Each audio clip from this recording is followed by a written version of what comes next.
Hello, friends. Did you know that nearly 80% of those who watch my videos aren't subscribed? If you enjoy the content, I'd truly appreciate it if you hit that subscribe button. It helps a lot. Also, don't forget to leave a like and share your thoughts in the comments. Your interaction not only supports the channel's growth, but also helps these stories reach more people. Thank you all for being here. By the way, where are you watching from? Let me know in the comments.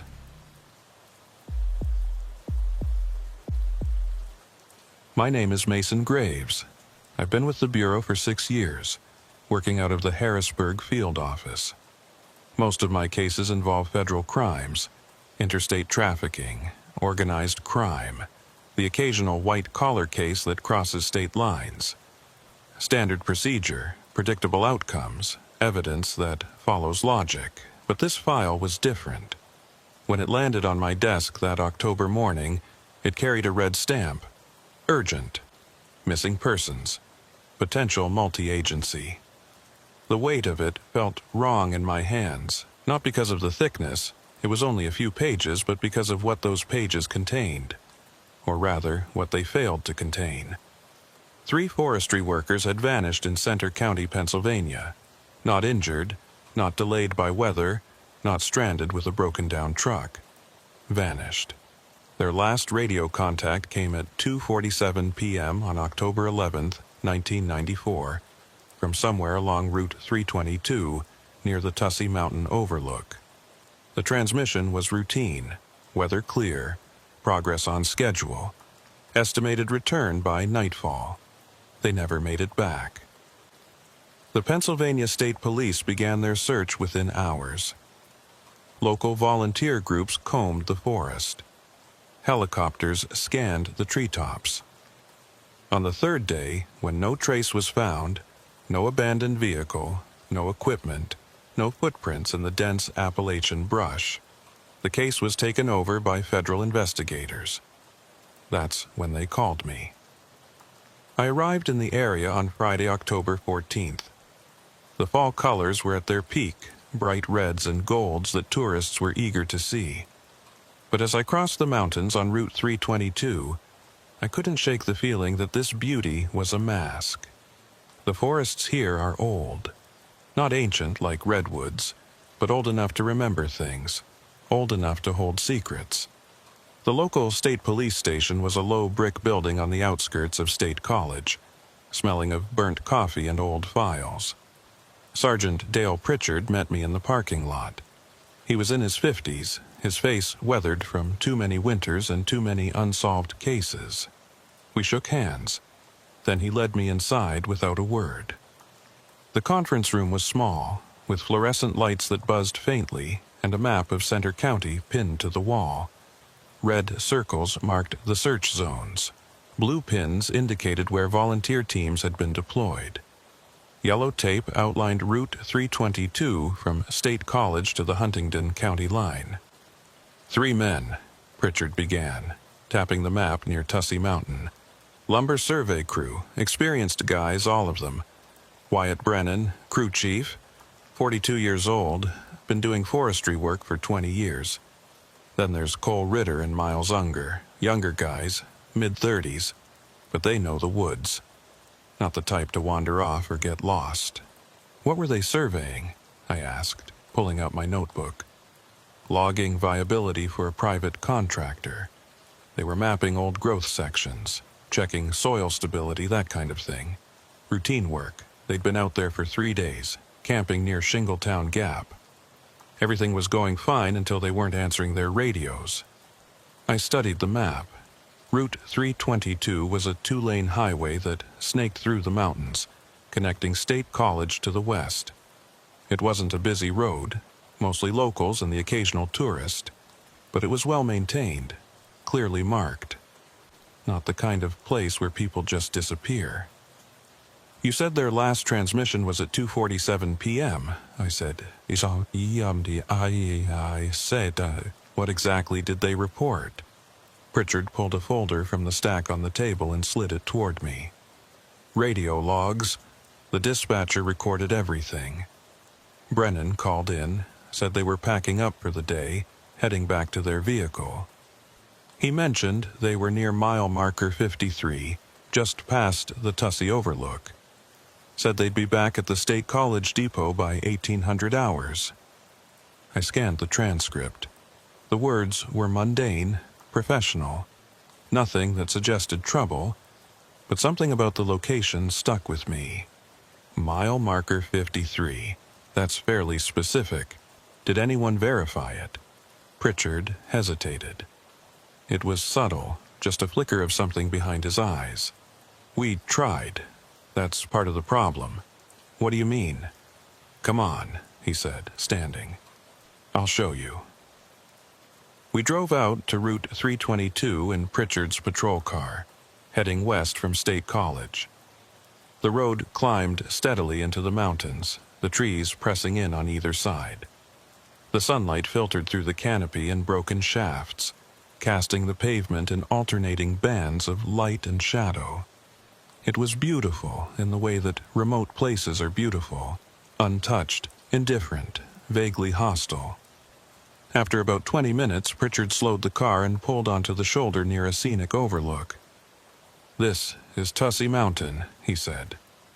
According to the radio logs, the crew was somewhere around here when they made their last call. I got out and walked to the edge of the overlook. The view was stunning. Miles of forested ridges rolling away into the distance, the valleys below choked with mist. But my attention was on the road. I walked back to where we'd parked and looked for the mile marker. There wasn't one. I walked farther down the shoulder, scanning the tree line. State route markers are standard. Green rectangles with white numbers mounted on steel posts. They're placed at regular intervals, usually every mile. But here, there was nothing. No marker at 53. No marker at 52 or 54 either. "You see the problem," Pritchard said, leaning against the car. "Where are the markers?" "That's what we've been trying to figure out. We combed this stretch of road for 3 miles in either direction. Found markers at 50, 51, 55, and 56. But 52, 53, and 54 gone. Not knocked down, not stolen, just gone, like they were never there." I felt a cold prickle run down my spine. "What do you mean, never there?" Pritchard pulled out a folded map from his jacket and spread it across the hood of the car. It was a PennDOT highway map, dated 1993. His finger traced Route 322. According to this, mile markers should be here, here, and here. He tapped 3 points along the road. But when we cross-referenced with the state transportation records, it gets weird. The markers are listed in the database, but the installation dates don't match. It's like someone went back and changed the records. Changed them how? Marker 53, for example. The database says it was installed in 1987, but when we pulled the maintenance logs, there's no record of anyone ever servicing it. No inspections, no repairs, nothing. It's a ghost entry. I stared at the map, trying to process what he was telling me. So either the markers were removed recently and someone doctored the records, or they were never there to begin with, Pritchard finished. And the crew called in a location that doesn't exist. The wind picked up, rustling through the trees. I looked out at the forest, at the endless waves of green and gold stretching toward the horizon. Somewhere out there, 3 men had walked into the woods and hadn't come back, and the last place they'd reported being was a point on a map that might not be real. "We need to organize a ground search," I said, "focused on this area. I want a team in those woods by tomorrow morning." Pritchard nodded. "I'll make the calls." That night, I checked into a motel in State College and spent hours going over the case files. The missing men's backgrounds were clean. No criminal records, no financial troubles, no indication they'd wanted to disappear. Wyatt Brennan had a wife and 2 kids. Cole Ritter was engaged. Miles Unger lived alone but had a steady job and a close-knit family. None of them had any reason to vanish. but the mile marker issue gnawed at me. I called the PennDOT regional office and requested a full audit of Route 322's signage. The clerk on the other end sounded confused, but promised to have the report ready by Monday. Then I called the dispatcher who'd taken Brennan's last radio transmission and asked her to describe the call in detail. "It was normal," she said. Her voice was tired, strained. "Just to check in. He sounded fine, maybe a little rushed, but nothing out of the ordinary. He said they were near mile marker 53 and heading back. That's it." "Did he mention anything else? Weather, terrain, anything unusual?" There was a pause. "Actually, yeah. He said something about the fog, said it was rolling in fast, which was weird because it was a clear day. But I figured it was just valley fog, you know? Happens all the time out there. Fog. I wrote it down. Underlined it twice. Fog in the mountains wasn't unusual, but the timing felt wrong. If the weather had been clear, why would fog suddenly roll in at 2:47 p.m.? I thanked the dispatcher and hung up. Then I sat in the dim light of the motel room, staring at the map spread across the bed. Route 322 looked like a thin red line cutting through a sea of green. And somewhere along that line, reality had bent just enough to swallow 3 men whole. The search began the next morning.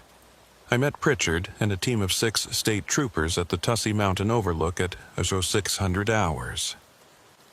The air was cold, the sky overcast. A light mist clung to the road, making everything look washed out and gray. We geared up, radios, GPS units, first aid kits, and headed into the woods. The forest was dense, the undergrowth thick with ferns and brambles. We moved in a grid pattern, calling out every few minutes, listening for any response. The only sounds were our own footsteps and the occasional cry of a crow. The deeper we went, the more the light seemed to dim, filtered through the canopy into a greenish twilight. By midday, we'd covered about 2 square miles and found nothing. No tracks, no disturbed soil, no signs of a campsite. It was as if the crew had evaporated. We stopped for lunch near a creek, and I could see the frustration on everyone's faces. This was supposed to be a straightforward search and rescue. But there was nothing to rescue, nothing to find. "We'll keep going," Pritchard said, though his tone suggested he didn't expect results. Maybe they pushed farther west than they reported. We fanned out again, heading deeper into the mountains. The terrain grew rougher, the slopes steeper. My GPS unit flickered occasionally, the signal wavering as we moved through the valleys. I made a mental note to check the equipment when we got back. Faulty GPS was the last thing we needed out here. Around 1500 hours, one of the troopers radioed in. "I've got something." We converged on his position, a small clearing about half a mile from the road. In the center of the clearing was a cairn, a pile of stones stacked deliberately about 3 feet high. It looked old, the stones covered in moss and lichen. But on top of the cairn, sitting perfectly upright, was a green rectangle with white numbers. Mile marker 53. I stared at it, my pulse quickening. The marker was in pristine condition. No rust, no weathering, no damage. It looked like it had been placed there yesterday, but that was impossible. Pritchard and I exchanged a glance, and I could see the same unease in his eyes. "Bag it," I said, "and photograph everything." The trooper carefully lifted the marker from the cairn and placed it in an evidence bag. As he did, I noticed something carved into the stones at the base of the pile. Symbols.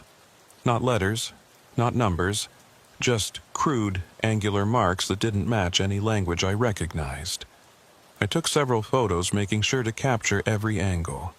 "What the hell is this?" one of the troopers muttered. "I don't know," I said. But that was a lie.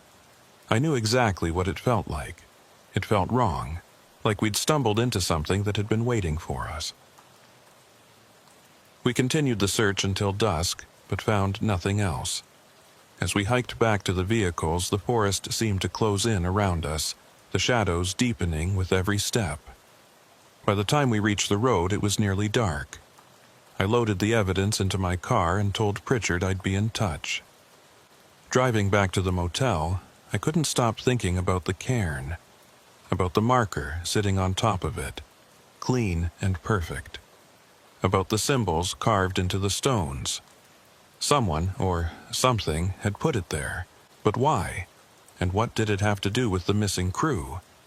That night, I couldn't sleep. I kept seeing the marker in my mind, the white numbers glowing against the green background. 53.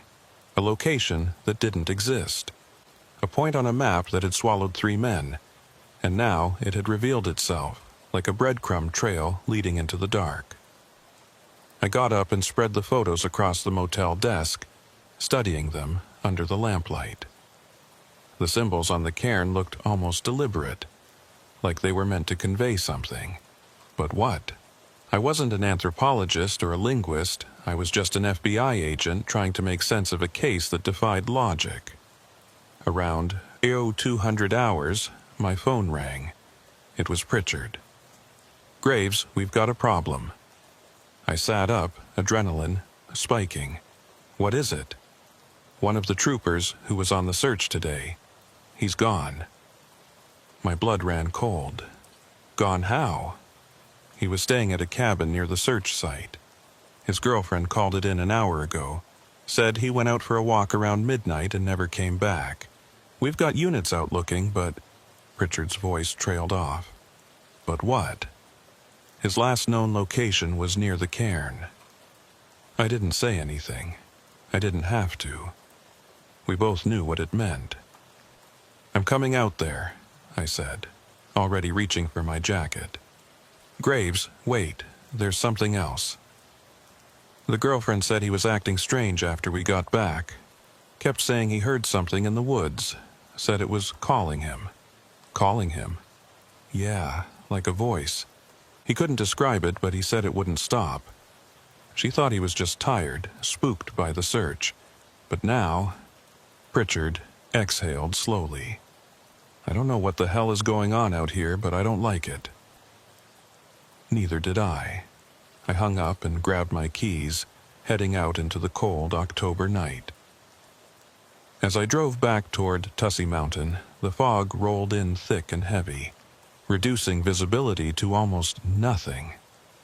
The road ahead was a tunnel of white, the center line barely visible.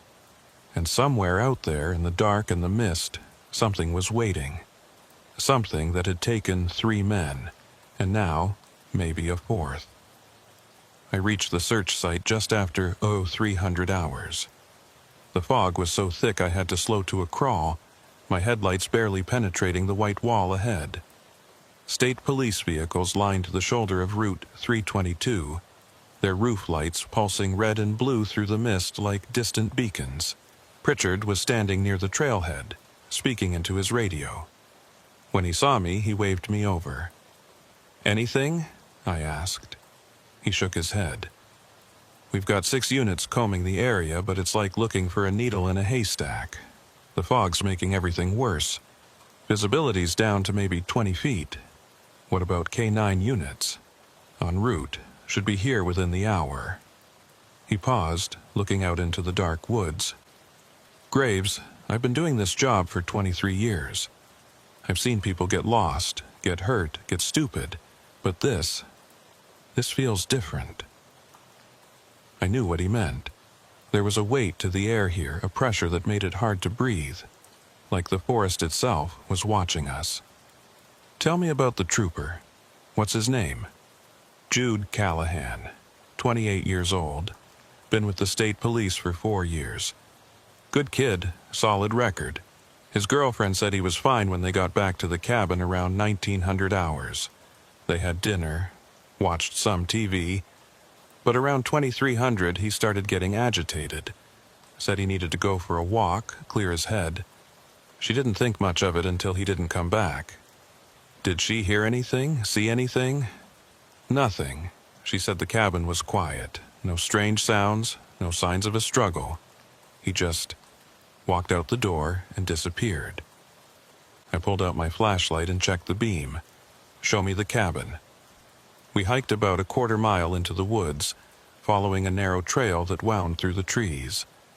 The fog pressed in on all sides, muffling our footsteps, turning the world into a claustrophobic gray void. Every few minutes, I'd hear a voice over the radio. Search teams checking in, reporting no contact. The repetition was maddening. The cabin was a small, rustic structure set in a clearing. A single light burned in the window, and I could see a woman standing on the porch, her arms wrapped around herself against the cold. She looked young, maybe mid-20s, with long brown hair and red-rimmed eyes. She'd been crying. "Miss Callahan?" I asked as we approached. Avery Knox." Her voice was hoarse. "I'm his girlfriend. Are you with the FBI?" "Agent Graves," I said, showing my badge. "I need to ask you a few questions about tonight." She nodded and led us inside. The cabin was warm, a fire crackling in the stone fireplace. But the warmth felt hollow, like it couldn't quite chase away the chill that clung to my skin. We sat at a small wooden table, and I took out my notebook. "Tell me about Jude's behavior tonight," I said. "Start from when you got back to the cabin." Avery took a shaky breath. "He was quiet on the drive back. Didn't say much. I figured he was just tired from the search. We had dinner, and then he sat by the fire for a while. But around 11, he started pacing. I asked him what was wrong, and he said he kept hearing something." "Hearing what?" "He didn't know. He said it was like a voice. Not words exactly, but something calling to him. He kept going to the window, looking out into the woods. I told him it was probably just the wind, or maybe an animal, but he wouldn't let it go." "Did you hear anything?" She shook her head. "Nothing. It was completely quiet. That's what scared me. If there was something out there, I should have heard it too, right? But there was nothing, just silence. And then he went outside. Yeah, he said he needed to check to make sure everything was okay. I begged him not to go, but he wouldn't listen. He grabbed a flashlight and walked out the door. I watched him from the window until he disappeared into the fog. And that was the last time I saw him." I glanced at Pritchard, who was standing near the fireplace, his expression grim. "Did Jude mention anything about the search today?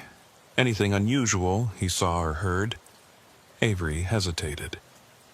"He said something about a pile of rocks. Said it didn't feel right. Like someone had put it there on purpose, but he couldn't figure out why. He kept talking about the symbols, said they looked old, ancient even. The cairn, of course. Did he say anything else?" "Just that—" She paused, her eyes filling with tears. "He said he felt like something was watching him, like the forest was alive." A chill ran through me. I'd felt it too, that sense of being observed, of the trees leaning in just a little too close. But I couldn't say that. Not to her. Not to Pritchard. I had to stay objective, had to keep my head clear. "Thank you, Miss Knox," I said, standing. "We're going to find him, I promise." She nodded, but I could see the doubt in her eyes. She didn't believe me. And honestly, I wasn't sure I believed myself. Outside, Pritchard and I stood on the porch, the fog swirling around us like a living thing.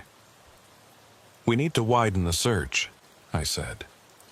"Focus on the area around the cairn. If Callahan went back there, that's where we'll find him. And if we don't?" I didn't answer. I didn't have an answer. The K-9 units arrived just before 0400 hours, and we deployed them along the trail leading to the cairn. The dogs picked up a scent almost immediately, their handlers struggling to keep pace as they raced into the woods. Pritchard and I followed, our flashlights cutting through the fog, the beams swallowed by the darkness. The trail was steep and uneven, the ground slick with dew. My boots slipped on the wet leaves, and more than once I had to grab onto a tree to keep from falling. The dogs were relentless, their barking echoing through the forest. A frantic, desperate sound that set my nerves on edge. After about 20 minutes, the dogs stopped. We'd reached the clearing with the cairn, but something was wrong. The stones had been disturbed, scattered across the ground, no longer stacked in their deliberate pile. And in the center of the clearing where the cairn had stood was a depression in the soil, like something had been dug up or something had dug its way out. Jesus, Pritchard muttered, shining his flashlight around the clearing. What the hell happened here? I knelt beside the depression, studying the disturbed earth. It was fresh, the soil still damp. Someone, or something, had been here recently, but there were no footprints, no drag marks, nothing to indicate how the cairn had been destroyed.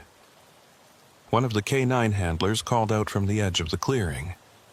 "Agent Graves, you need to see this." I hurried over, and he pointed to a tree about 10 feet away. Carved into the bark was the same symbol I'd seen on the cairn stones, a series of angular lines forming a shape that looked almost like a star, but twisted, wrong. And beneath it, scratched into the bark in rough, hurried strokes, were 2 words: "Don't follow." My stomach dropped. "Bag this," I said to the handler. "I want photos of everything." "Sir," another trooper called out from the opposite side of the clearing, "we've got something." I followed him to the tree line where he was shining his flashlight on the ground.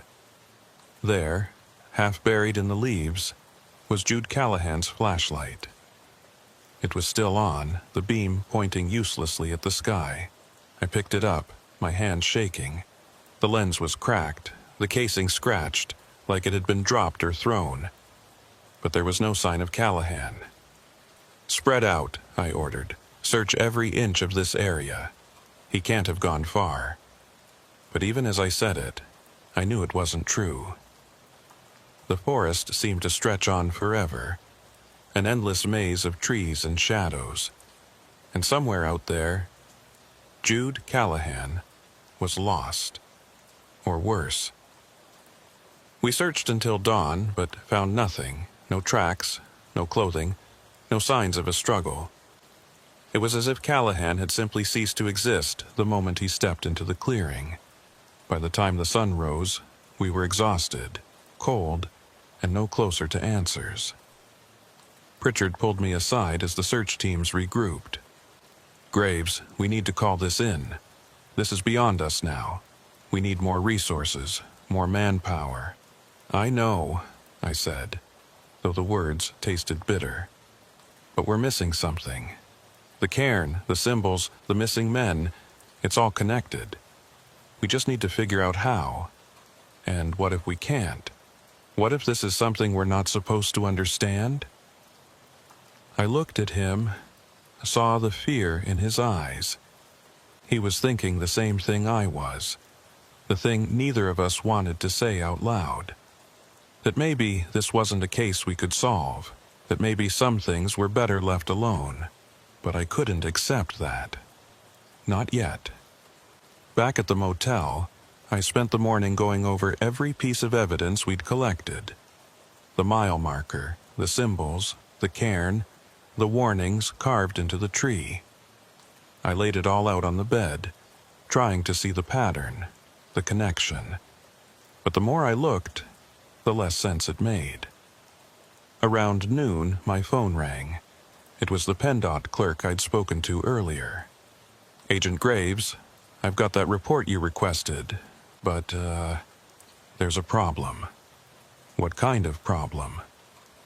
"Well, according to our records, mile markers 52, 53, and 54 on Route 322 were never installed. The database entries you were asking about? They're listed, but they're flagged as pending approval, meaning they were proposed but never actually put in." I sat up, my heart pounding. "What do you mean, never installed?" "I mean, they don't exist." They were part of a signage upgrade project back in 1987, but the project was canceled before those markers were ever placed. The entries were supposed to be deleted from the system, but someone must have missed them. So, technically, those markers have been sitting in the database for 7 years, even though they're not real. Not real, I repeated, my voice hollow. Yeah, I mean, we've got the physical markers in storage, never used, still in their original packaging. If you want, I can send you photos to confirm. Do that, I said, and hung up. I stared at the evidence bag on the bed, at the mile marker inside. Pristine, perfect, impossible. If the markers were never installed, then where did this one come from? My radio crackled to life. Agent Graves, this is Sergeant Pritchard. We've got another situation. I grabbed the radio. What is it? One of the search teams just radioed in. They're at a location about 2 miles west of the cairn. They found something. You need to get out here, now. I was back in my car within minutes, speeding down Route 322. The fog had lifted slightly, but the sky remained overcast, heavy with the promise of rain. I followed Pritchard's directions, turning off onto a logging road that cut deeper into the mountains. The road was rough, barely more than a dirt track, and my car bounced over ruts and exposed roots. After about 15 minutes, I saw the search team's vehicles parked in a small clearing. I pulled up beside them and got out, jogging over to where Pritchard was standing with 3 troopers. They were all staring at something on the ground. "What is it?" I asked. Pritchard didn't answer. He just pointed. I looked down and felt my blood turn to ice. It was a boot. A state trooper's boot, still laced, still tied, and inside it, half rotted and covered in moss, was a human foot. "That's Callahan's boot," one of the troopers said, his voice barely above a whisper. "I saw him wearing it yesterday." I knelt beside the boot, my mind racing. The decomposition was wrong. Callahan had been missing for less than 12 hours. There was no way his body could have decayed this much in that time. But here it was, undeniable. The flesh was gray and shriveled, the bones visible beneath the sagging skin. "Bag it," I said, though my voice sounded distant, disconnected. "And search the area. There might be more." There was. Over the next hour, we found pieces scattered across the clearing. A femur, a rib cage, fragments of a skull. All of them showed the same advanced decomposition, like they'd been lying here for weeks, or months, or years. But the clothing was fresh. The uniform was intact, the fabric barely worn. The badge still gleamed. "This doesn't make sense," Pritchard said, his voice tight. "None of this makes sense." I didn't respond. I was staring at the fragments, at the impossible juxtaposition of fresh clothing and ancient bone. And then I saw it. Carved into the femur, barely visible beneath the layer of moss, was the same symbol from the cairn, the twisted star. "Pack everything up," I said, standing. "We're taking this back to the lab." "Graves, what the hell is going on?" "I don't know," I said, and for the first time I realized I might never know. That night, I sat in the motel room, staring at the evidence photos spread across the desk. 4 men gone. 4 men who'd walked into the Pennsylvania woods and never come back, and the only thing connecting them was a mile marker that didn't exist and a symbol I couldn't decipher. I called the Harrisburg office and requested a forensic anthropologist and a linguist.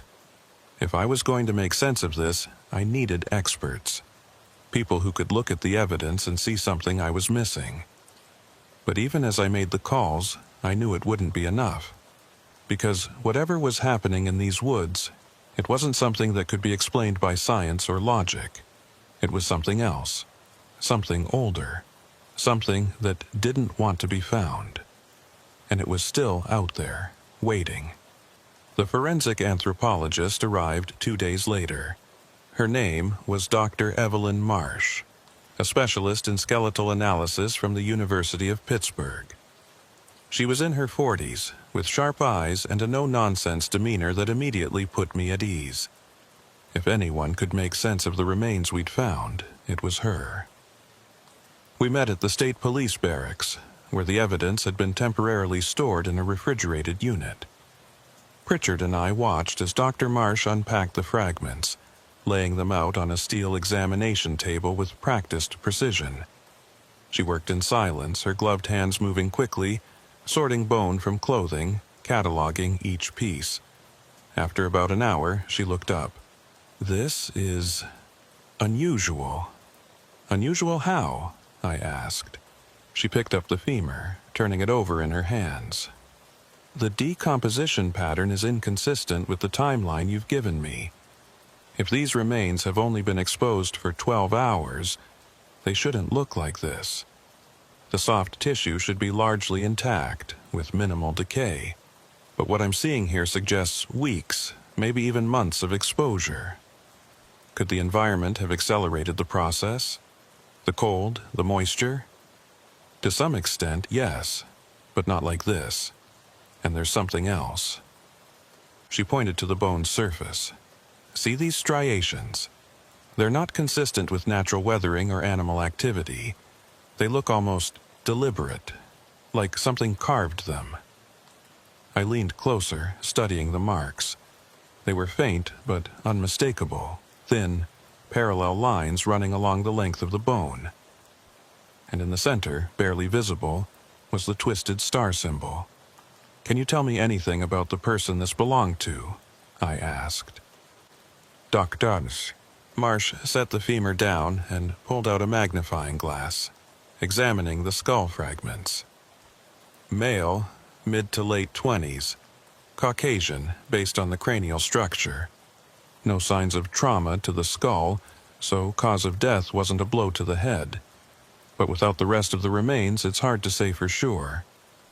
Could this be Jude Callahan?" She hesitated. "The age and sex match, but I'd need dental records to confirm. Do you have them?" "I'll get them," I said, though my gut already told me what the answer would be. The dental records confirmed it the next day. The remains belonged to Jude Callahan, a man who'd been alive 48 hours ago, a man whose body had somehow aged months in the span of a single night. Dr. Marsh had no explanation. Neither did I. The linguist arrived that afternoon. His name was Dr. Aaron Hale, a professor of ancient languages from Penn State. I'd sent him photos of the symbols we'd found on the cairn and the tree, and he'd agreed to come out and take a look. We met at the search site, near the destroyed cairn. The fog had returned, thicker than before, turning the forest into a ghostly labyrinth. Dr. Hale was younger than I'd expected, maybe early 30s, with wire-rimmed glasses and an eager energy that seemed out of place in the oppressive gloom. "This is fascinating," he said, kneeling beside the tree where the symbols were carved. He traced the lines with his finger, muttering to himself. "Absolutely fascinating. Do you recognize it?" I asked. "Not exactly, but the structure is reminiscent of Proto-Indo-European glyphs, pre-Celtic, maybe even older. The angular shapes, the way they're arranged, it's almost like a warning." "A warning of what?" He stood, brushing dirt from his knees. "That's the problem. Without more context, it's hard to say. But if I had to guess, I'd say it's a boundary marker. Something to indicate that this area is off limits, sacred, maybe, or dangerous."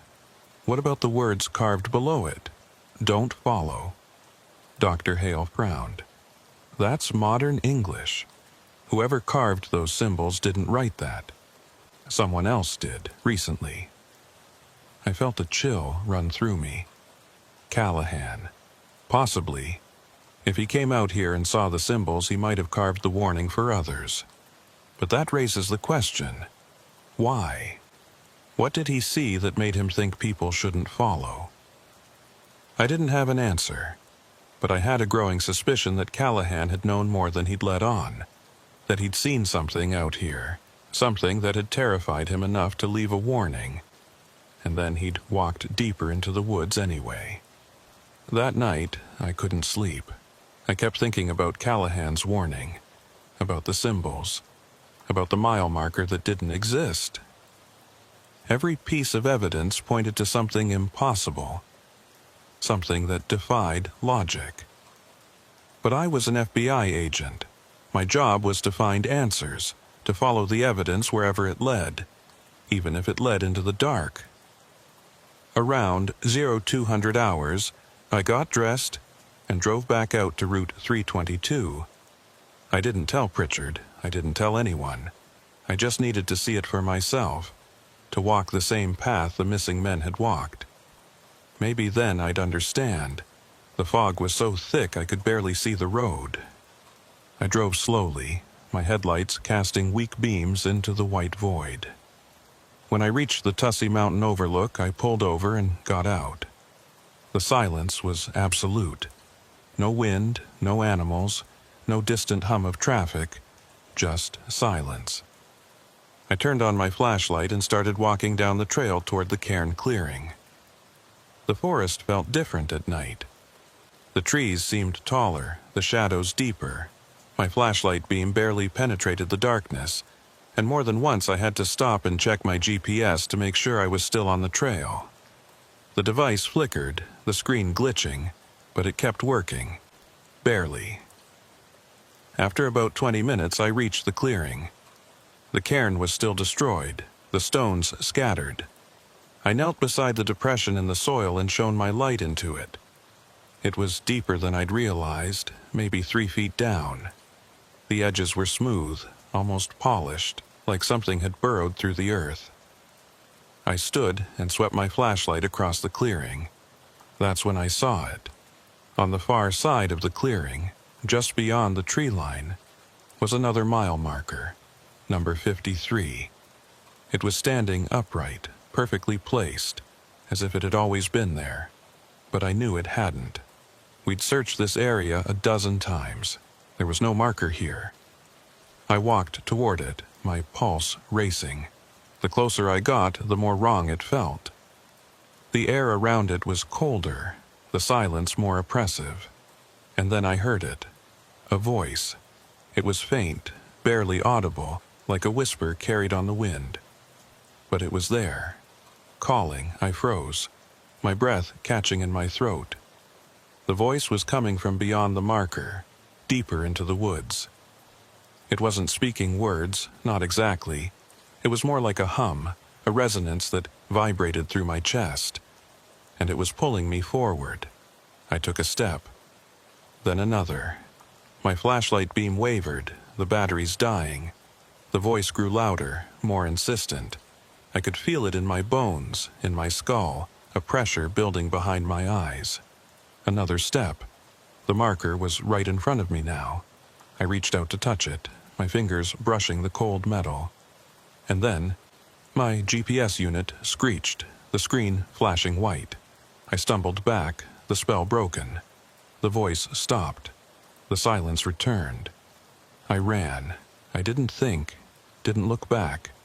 I just ran, crashing through the underbrush, my flashlight dead, the darkness swallowing me whole. I didn't stop until I reached my car, my lungs burning, my hands shaking so badly I could barely get the key in the ignition. I drove back to the motel, my mind reeling. I'd heard it. I'd felt it. Whatever was out there, whatever had taken those men, it had tried to take me too. The next morning, I called Pritchard and told him we needed to shut down the search. He didn't argue. He'd seen the look in my eyes when I walked into the barracks, and he knew. We both knew. The case was officially closed on November 2nd, 1994. The official report stated that the missing men had likely succumbed to exposure and that their remains would be recovered when conditions permitted. But no further searches were conducted. No remains were ever found. The evidence, the mile marker, the symbols, the bones, was sent to the FBI's evidence response team in Quantico. I never heard back. When I followed up months later, I was told the materials had been misplaced during processing. I left the Bureau 3 years later.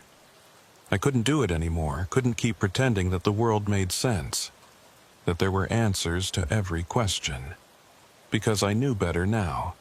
I'd seen what was out there, lurking in the Pennsylvania woods, and it was still there, waiting. The case file sat in my desk drawer for nearly a decade. I'd take it out sometimes, late at night when I couldn't sleep, and read through the reports. The transcripts of witness interviews, the forensic analyses that went nowhere, the photographs of symbols that no one could identify. Each time I'd hoped to see something I'd missed, some detail that would finally make sense of what happened in those woods. But there was never anything new, just the same unanswered questions, the same gnawing sense that I'd walked away from something important. Or maybe I'd walked away from something I was never meant to find. In 2003, I got a call from Sergeant Dale Pritchard. We hadn't spoken in years, not since I'd left the Bureau. His voice was older, rougher, like the mountains had worn him down the same way they'd worn me down. "Graves," he said. "I thought you should know. We found something." My chest tightened. "What did you find?" "Another one. Mile marker 53. Same condition as the one you bagged, sitting in the middle of Route 322, right where you'd expect it to be. But it wasn't there yesterday. I drive that road every day. It just appeared." I sat down heavily, my hands gripping the edge of the table. Where, exactly? Tussey Mountain Overlook, same spot. He paused. We pulled the traffic camera footage from the last 48 hours. There's nothing. One frame, the road is empty. Next frame, the marker is there. No vehicle, no person, no explanation. "What did you do with it?" "Nothing yet. I wanted to call you first." His voice dropped to almost a whisper. "Graves, I think it's still happening. Whatever took those men, whatever you saw out there, it's still active. Don't touch it," I said. "Leave it exactly where it is." "Why?" "Because I didn't know what would happen if someone moved it. Because the last time we'd interfered, people had died. Because some doors, once opened, can't be closed again." "Just leave it," I repeated, "and don't let anyone go near it." Pritchard was quiet for a moment. Then, "You know something. Something you didn't put in the report." I didn't respond. "What did you see out there, Graves?" I wanted to tell him, wanted to explain how the forest had pulled at me, how the voice had called me deeper, how I'd felt myself starting to slip away into something vast and hungry. But I couldn't, because saying it out loud would make it real, and I'd spent 9 years trying to convince myself it wasn't. "I saw what happens when you follow," I said finally, "and I saw what happens when you don't." I hung up before he could ask anything else. That night, I burned my copy of the case file, watched the pages curl and blacken in my fireplace, the photographs dissolving into ash. The symbols, the cairn, the mile marker, all of it reduced to smoke and memory. I told myself it was over, that I'd finally let it go. But I hadn't. Not really. Because 3 months later I drove back to Pennsylvania. I didn't plan to. I was passing through on my way to visit family in Ohio, and I took Route 322 without thinking. It was late afternoon, the autumn light slanting through the trees in golden shafts. The road looked the same as it had in '94, winding, quiet, peaceful, like nothing had ever happened there. I pulled over at the Tussey Mountain Overlook and got out. The air was cool, crisp, with the smell of pine and decaying leaves. I walked to the edge of the lookout and stared out at the endless forest rolling away into the distance. And then I saw it, Mile marker 53, standing on the shoulder of the road, exactly where a mile marker should be. Green metal, white numbers. Official PennDOT insignia at the bottom. I walked over to it slowly, my heart pounding. It looked real, solid, permanent, like it had been there for decades. But I knew better. I reached out and touched it. The metal was cold, smooth, normal. But when my fingers brushed the surface, I felt it again. That pull, that resonance in my chest. The voice, faint but there, humming beneath the surface of reality. I jerked my hand back and stumbled to my car. I didn't look at the marker again. I just got in, started the engine, and drove. I didn't stop until I crossed the state line into Ohio. That was 7 years ago. I haven't been back to Pennsylvania since. But I still think about it sometimes. About the men who disappeared, about Jude Callahan's warning, about the voice in the woods that wanted me to follow. And I think about mile marker 53, standing on Route 322, waiting. Because that's what it does. It waits for the next person to get too close, to ask too many questions, to step across a boundary they can't see. Last month I received a package in the mail. No return address, no note, just a photograph inside. It was a traffic camera image, date stamped 2 weeks prior. Route 322, Tussey Mountain Overlook. The road was empty except for a single figure standing beside mile marker 53. The image was grainy, taken at night, but I could make out enough detail to see that the figure wasn't moving. Just standing there, facing the woods. I turned the photograph over. On the back, someone had written a single sentence in neat, careful handwriting. They're still looking for it. I don't know who sent it. I don't know what it means. But I know this.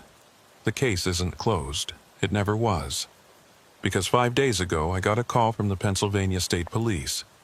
They wanted to know if I'd be willing to consult on a new missing persons case. 3 hikers had vanished near Tussey Mountain. Last known location, Route 322, near mile marker 53. I told them I couldn't help. Told them I was retired, that I didn't do field work anymore. But the truth is, I'm afraid. Afraid of what I'll see if I go back. Afraid of what I'll hear if I listen too closely. Afraid that this time I won't be able to walk away. The file is still in my drawer. I've never been able to throw it away, even after burning my copy. This one is different. It's the original bureau file, the one they said was lost. It arrived on my doorstep a year after I left the FBI, in a plain manila envelope with no markings. Inside the file, tucked between the last 2 pages, is a single piece of paper I don't remember seeing before. It's a PennDOT work order from 1987, authorizing the installation of mile markers 52, 53, and 54 on Route 322. At the bottom, there's a handwritten note in faded ink, installation canceled. Crew refused to complete work. Reported anomalous conditions at site. Recommend area be flagged for review. Below that, someone else had written in different handwriting. Review denied. Site cleared. No further action required. And below that, in a third hand, barely legible. They were wrong. I've stared at that note for hours, trying to decipher who wrote it, what they meant. But there are no names, no signatures. Just 3 sentences that tell me what I've suspected all along. Someone knew. Before the forestry crew disappeared, before Jude Callahan walked into the woods, before I ever set foot in Center County, someone knew there was something wrong with that stretch of road. And they covered it up. I don't know why. I don't know what they were trying to hide. But I know that mile marker 53 is still out there, standing on Route 322, waiting for the next person to find it. And when they do, it'll take them just like it took the others. I've thought about going back. about trying to finish what we started in 1994. But I know how that ends. I've seen it, felt it, and I'm not ready to follow where it leads. Not yet. But some nights, when I can't sleep, I pull out the file and look at the photographs. The cairn, the symbols, the twisted star carved into bone and bark, and I wonder if somewhere in those marks is an answer, a way to stop it. Or maybe they're just a warning. Don't follow. I should have listened. On November 2nd, 1994, I recommended this case be closed due to lack of evidence and viable leads. The official record states that the missing persons likely succumbed to environmental exposure. No bodies were recovered. But 20 years later, I can't stop thinking about what the Pendiot record said. About the work order that was never completed. About the crew who refused to install those markers because of anomalous conditions. They saw something, just like I did, just like everyone who gets too close. In 2014, the Pennsylvania Department of Transportation completed a full audit of Route 322's signage. According to their report, all mile markers are present and accounted for, including markers 52, 53, and 54. But when I checked the installation date for marker 53, the database showed it as unknown. No contractor, no work order, no record of who placed it there or when. It's just there, like it's always been there. And according to traffic records, every 18 months, almost to the day, there's an incident near that marker. A missing person, an abandoned vehicle, a hiker who wandered off trail and never came back. The pattern holds. Consistent, predictable, inevitable.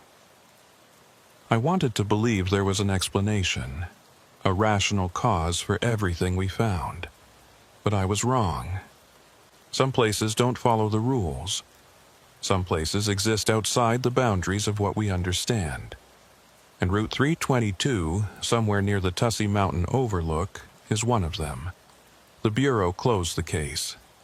But the case was never really closed. It's still open, still waiting, and I think it always will be.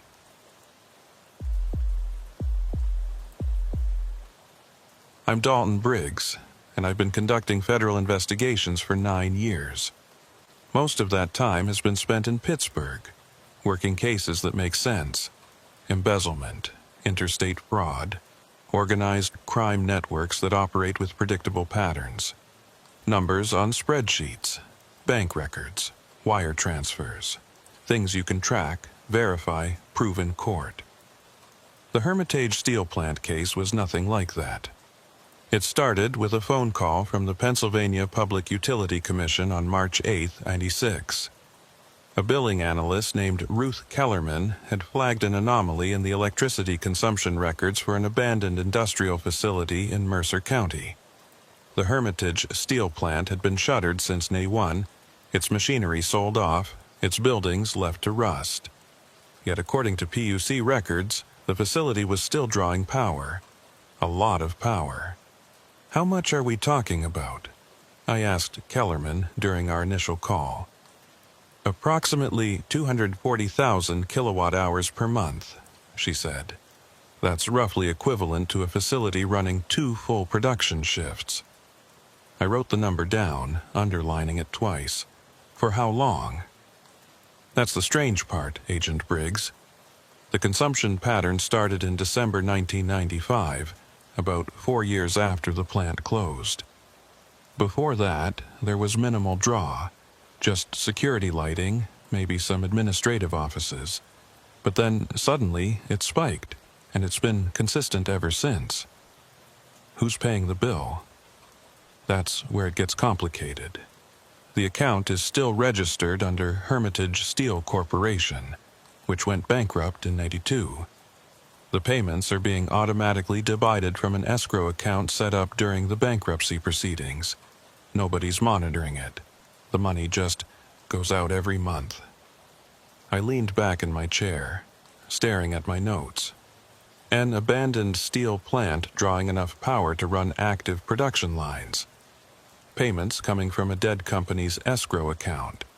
It didn't make sense, but it also didn't sound like a federal matter. Until Kellerman added one more detail. "Agent Briggs, there's something else. We sent an inspector out there last week to check the meters. He never filed his report. When we called him, he said he couldn't go back there, wouldn't explain why, just said he was refusing the assignment and that we should contact law enforcement." That changed everything. I drove out to Hermitage on March 11th. The town sits in the northwestern corner of Pennsylvania, just south of the Ohio border. It's one of those Rust Belt communities that thrived when American steel was king and withered when the mills closed. Empty storefronts line Main Street. Houses with sagging porches. Bars with pickup trucks parked outside at 2 in the afternoon. The steel plant sat on the eastern edge of town. A sprawling complex of corrugated metal buildings, skeletal smokestacks, and rusted rail lines. A chain-link fence surrounded the property, topped with barbed wire. Signs every 50 feet. No trespassing. Property of Hermitage Steel Corp. Violators will be prosecuted. I parked at the main gate and got out. The wind cut across the empty lot, carrying the smell of rust and decay. The gate was chained shut, but the padlock looked new. I examined it closely. No rust, no weathering. Someone had been here recently. Beyond the fence, the plant loomed like the skeleton of some massive beast. Most of the windows were broken, their frames jagged with shards of glass. Graffiti covered the lower walls, tags and crude drawings left by teenagers looking for thrills.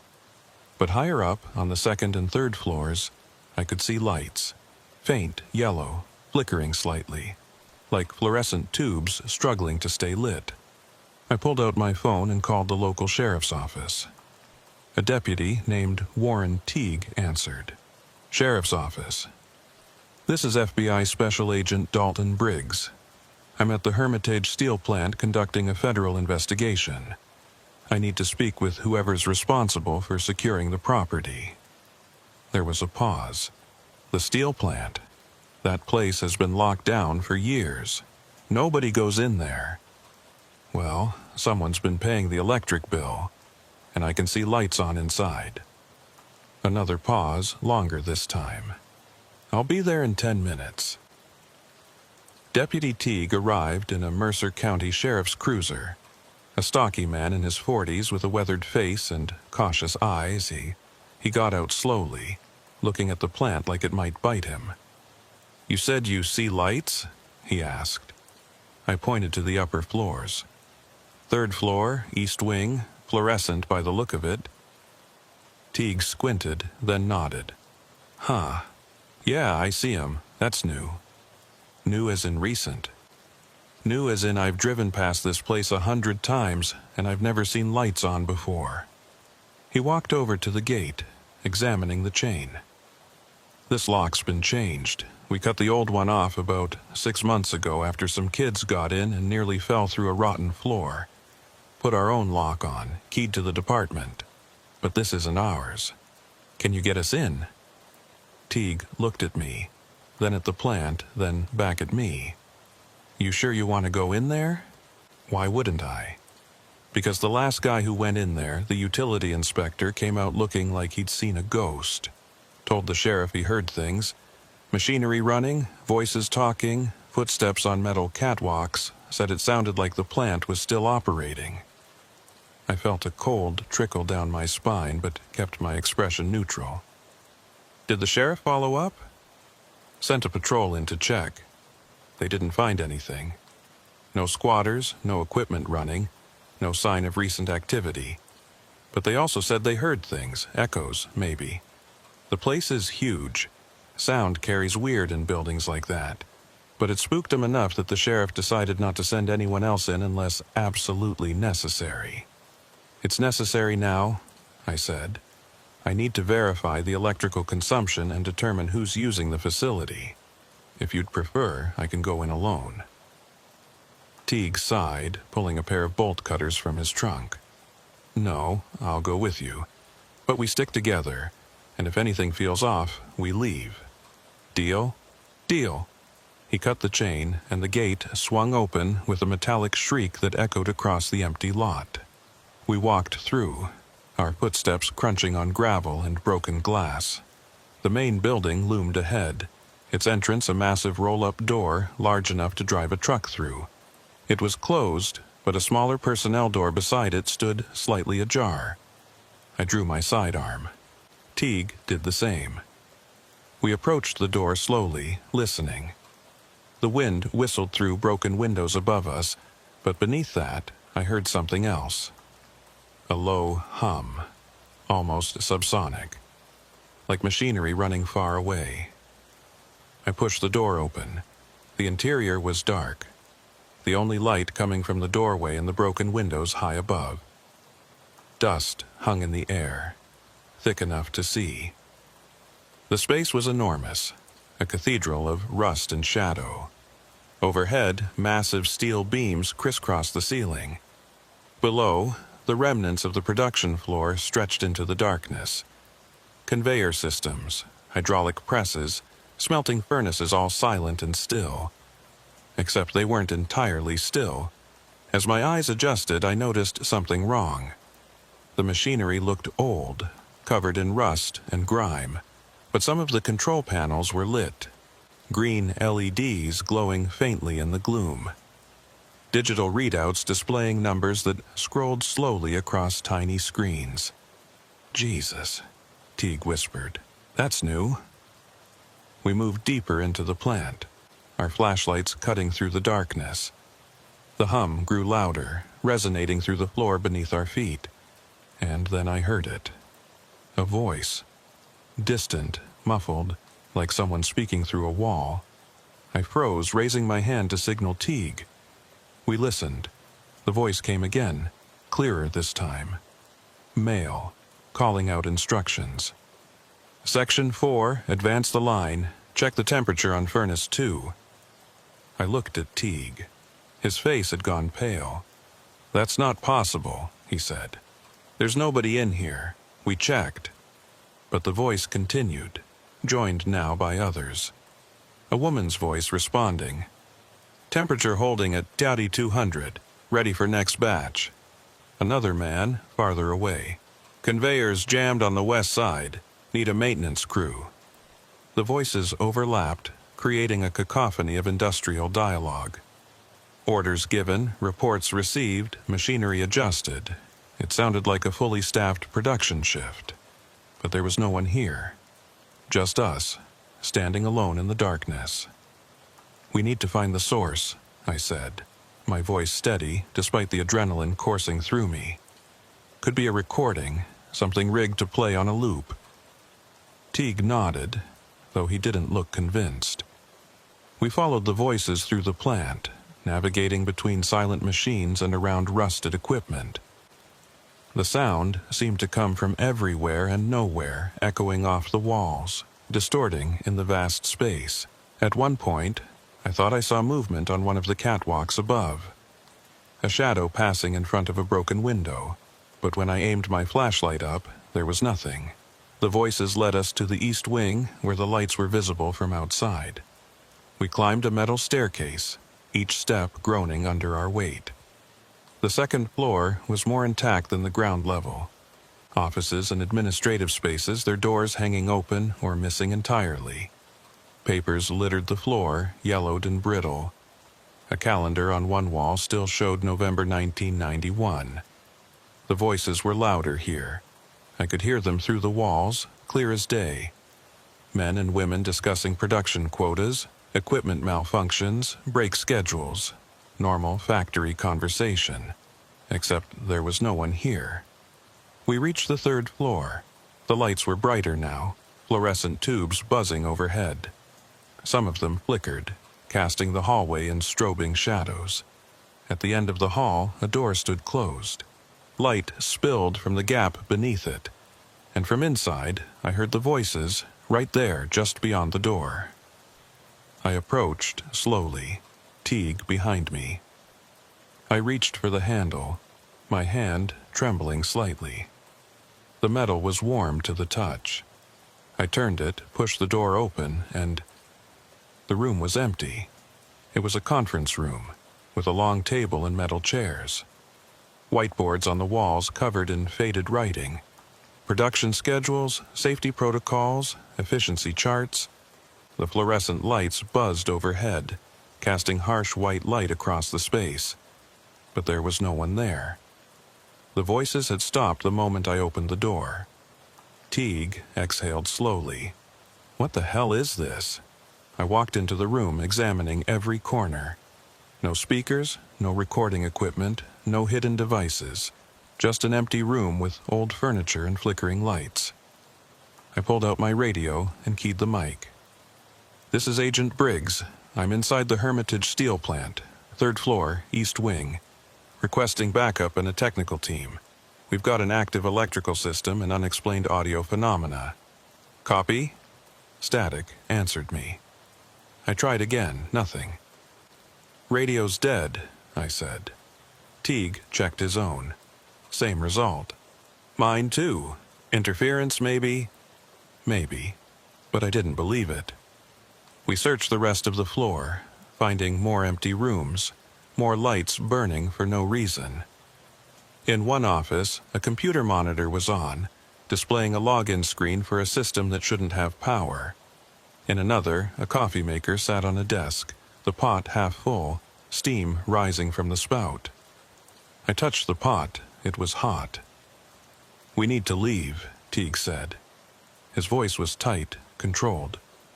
"Right now." I wanted to argue, wanted to keep investigating, but he was right. Something was wrong here, something beyond electrical anomalies and phantom voices.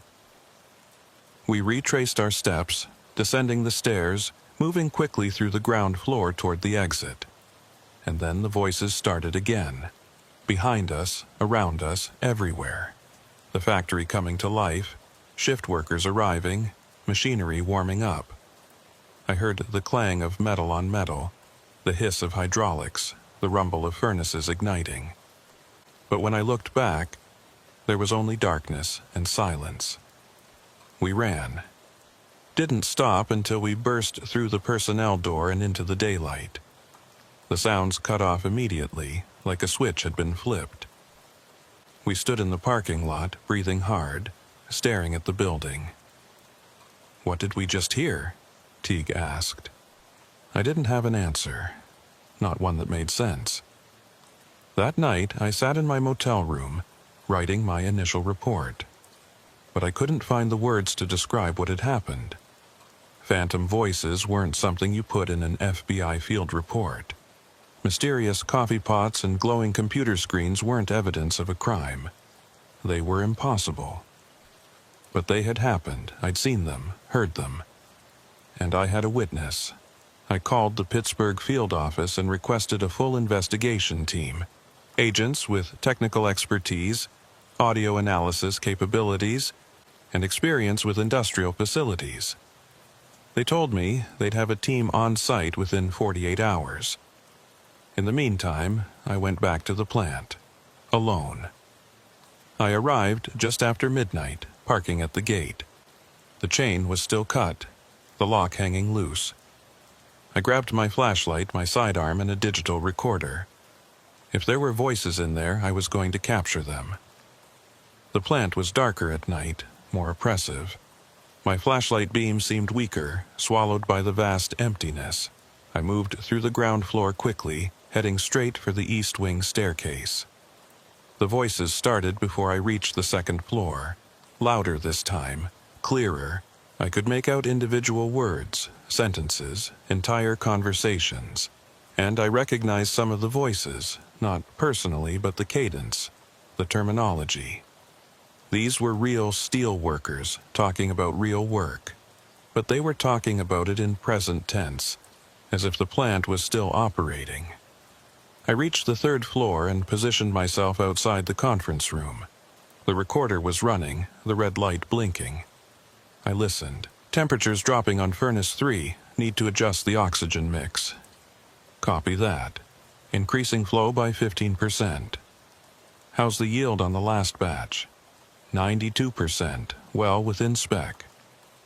I took notes, documenting every word. The conversation continued for nearly 20 minutes. Routine factory operations. Nothing unusual except for the fact that no one was there. And then, abruptly, the voices changed. Do you hear that? Hear what? Someone's here, in the building. My blood ran cold. They were talking about me. 3rd floor, I think, near the conference room. Should we check it out?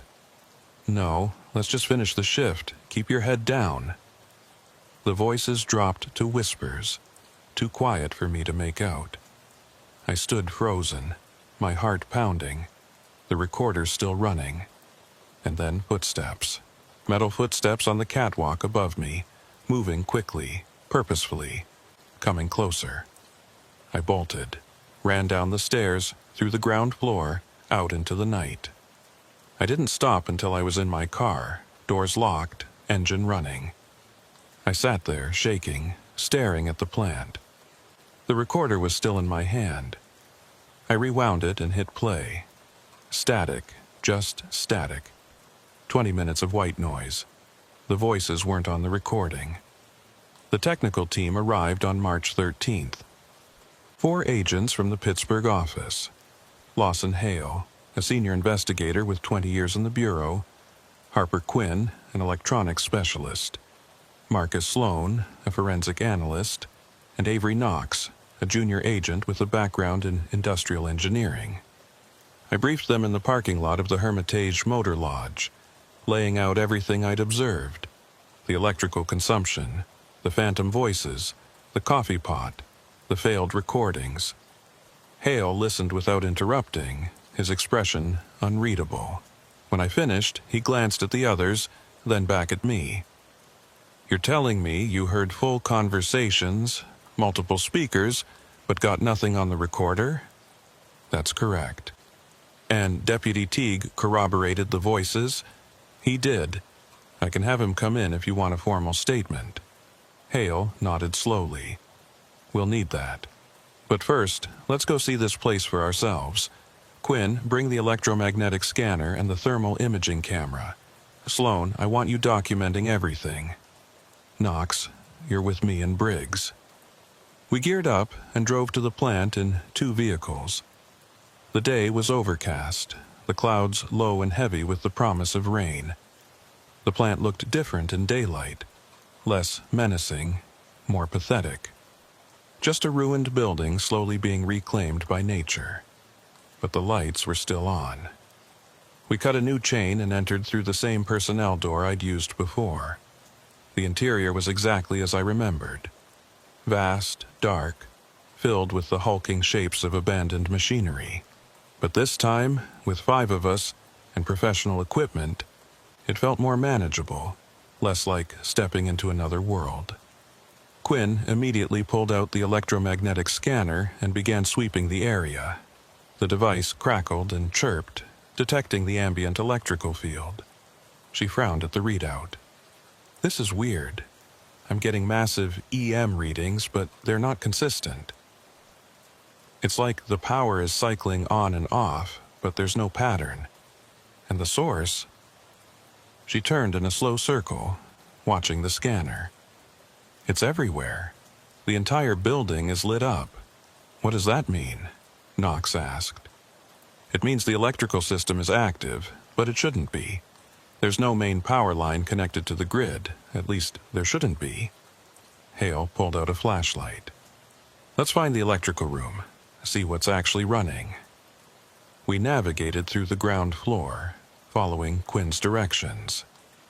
The electromagnetic readings grew stronger as we moved deeper into the plant, leading us to a metal door marked electrical. Authorized personnel only. It was unlocked.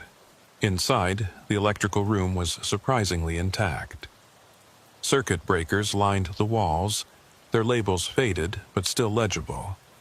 And in the center of the room stood the main distribution panel, a massive metal cabinet covered in switches and gauges. Most of them were in the off position, but several were flipped to on, their indicator lights glowing green. Quinn approached the panel, scanner in hand. These circuits are active. They're feeding power to... Let me see. She traced the labels. Third floor lighting, second floor HVAC, ground floor control systems, and something listed as production floor alpha. Production floor alpha? I said. What's that?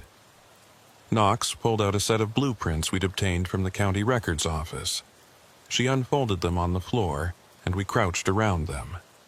According to these, production floor alpha is the main smelting and casting area. That's where the furnaces would have been. Let's check it out, Hale said. We left the electrical room and headed west, deeper into the plant. The production floor was a nightmare of rusted metal and broken concrete. The furnaces loomed like sleeping giants, their mouths dark and cold. Conveyor systems stretched into the shadows, their belts torn and sagging. Everything was silent, motionless, but the control panels were on, every single one. Green lights blinked across the boards. Digital readouts displayed temperatures, pressure levels, flow rates, all within normal operating parameters. As if the furnaces were running, but they weren't. They were cold, dead, empty. How is this possible?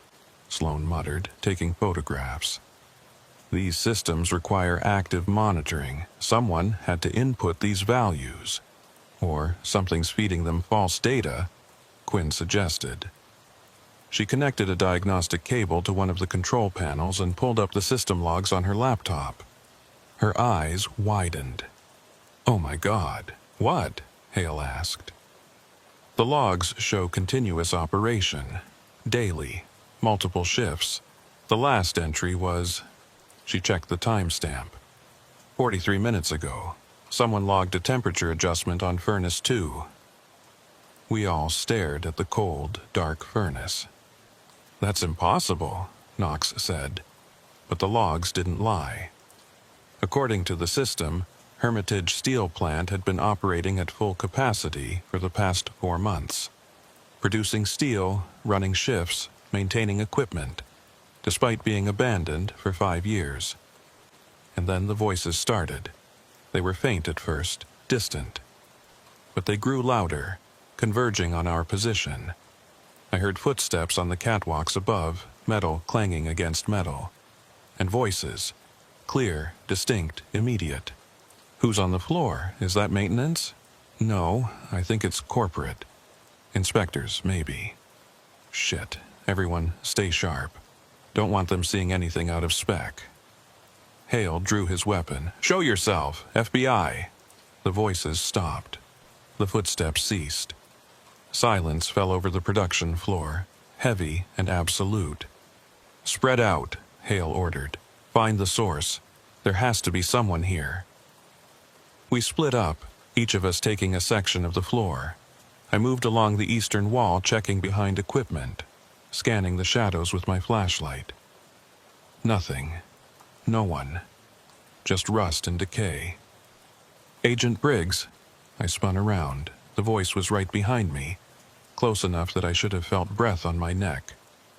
But there was no one there.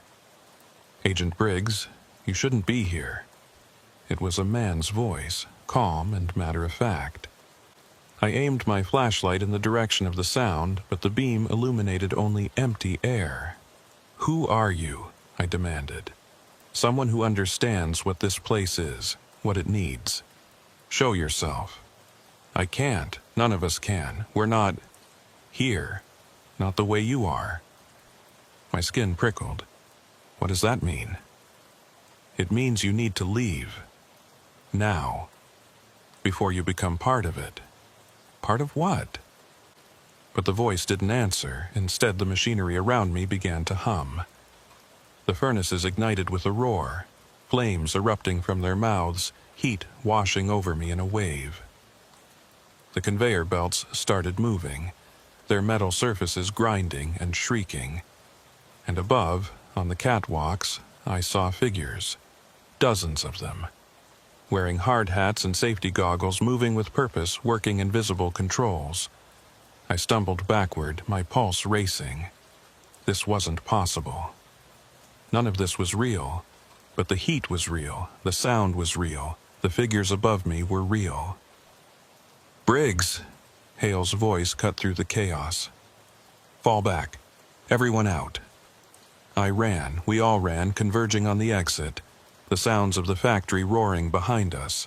The voices shouted after us, desperate, pleading. "Don't go. We need you. We can't stop." We burst out into the daylight, gasping, shaking. Behind us, the plant stood silent once more, the sounds cutting off as if they'd never been. Hale leaned against his car, his face pale. What the hell was that? "I don't know," I said. "But we need answers, now." We regrouped at the motel, spreading out our evidence across 2 adjoining rooms. Quinn analyzed the electromagnetic data, looking for patterns. Sloan reviewed his photographs, comparing them to the blueprints. Knox researched the plant's history, pulling up newspaper archives and bankruptcy filings, and Hale and I tried to make sense of what we'd just experienced. Could it be mass hallucination? Hale suggested. Some kind of airborne toxin? Old factories can have all kinds of chemical residue.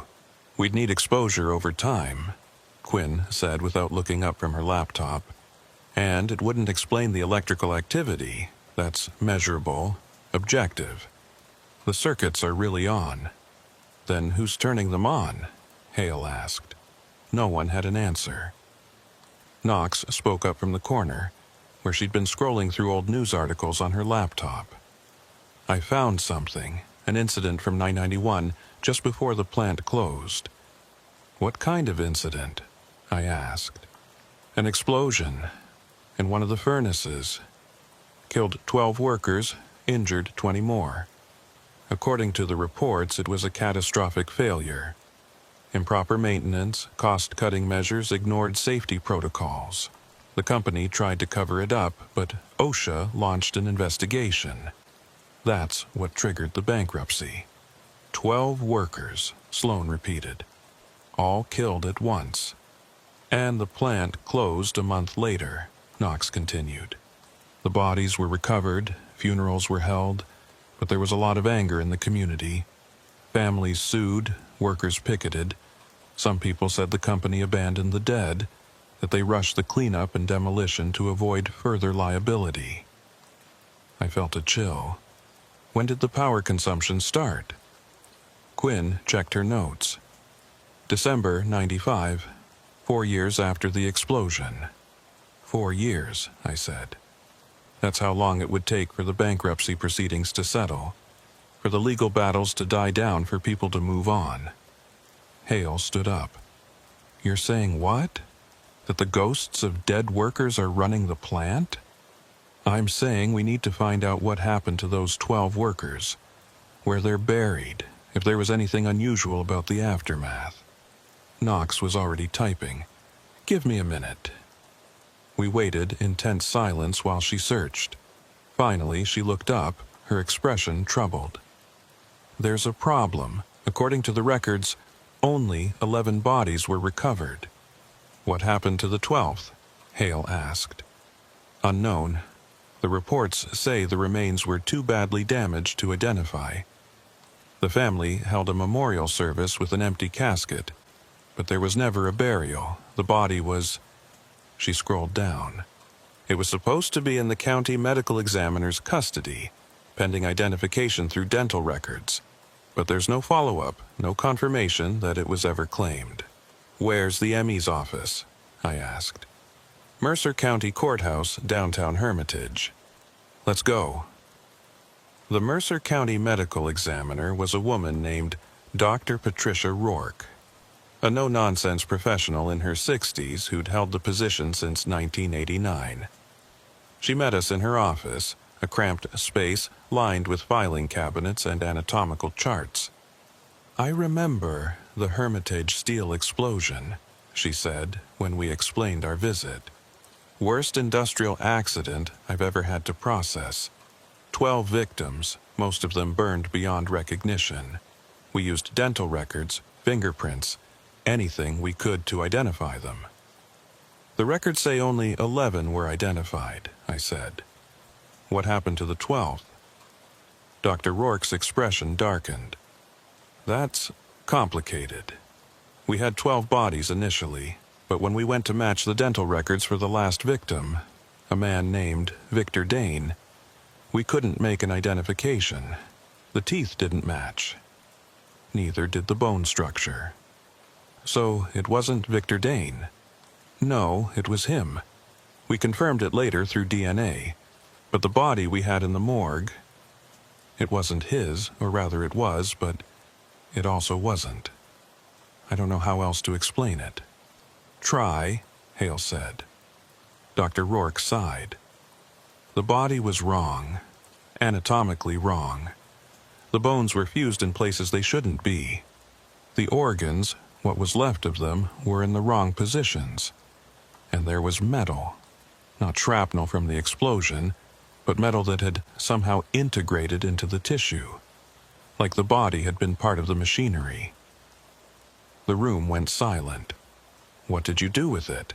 I asked. I filed a report with the state medical board. They sent a specialist to examine it. He took samples, ran tests, and then sealed the case. Told me to cremate the remains and not to discuss it with anyone. So that's what I did. Do you have the report? It was classified, taken by the specialist when he left, but I kept copies of the x-rays. She pulled open a filing cabinet and retrieved a large envelope. I probably shouldn't show you these, but given that you're federal agents, she spread the x-rays across her desk. I leaned in, studying the images, and felt my stomach turn. The skeleton was human, but twisted. The ribs had grown together, forming a cage that wrapped around the spine. The bones of the arms and legs showed signs of metal infusion, thin lines of foreign material running through the marrow. And in the chest cavity, where the heart should have been, was a mass of metal and organic tissue fused together in a shape that looked almost mechanical. "What is this?" Knox whispered. "I don't know," Dr. Rourke said. "But it's the reason I've had nightmares for 5 years." We left the ME's office in silence. The x-rays copied and added to our evidence file.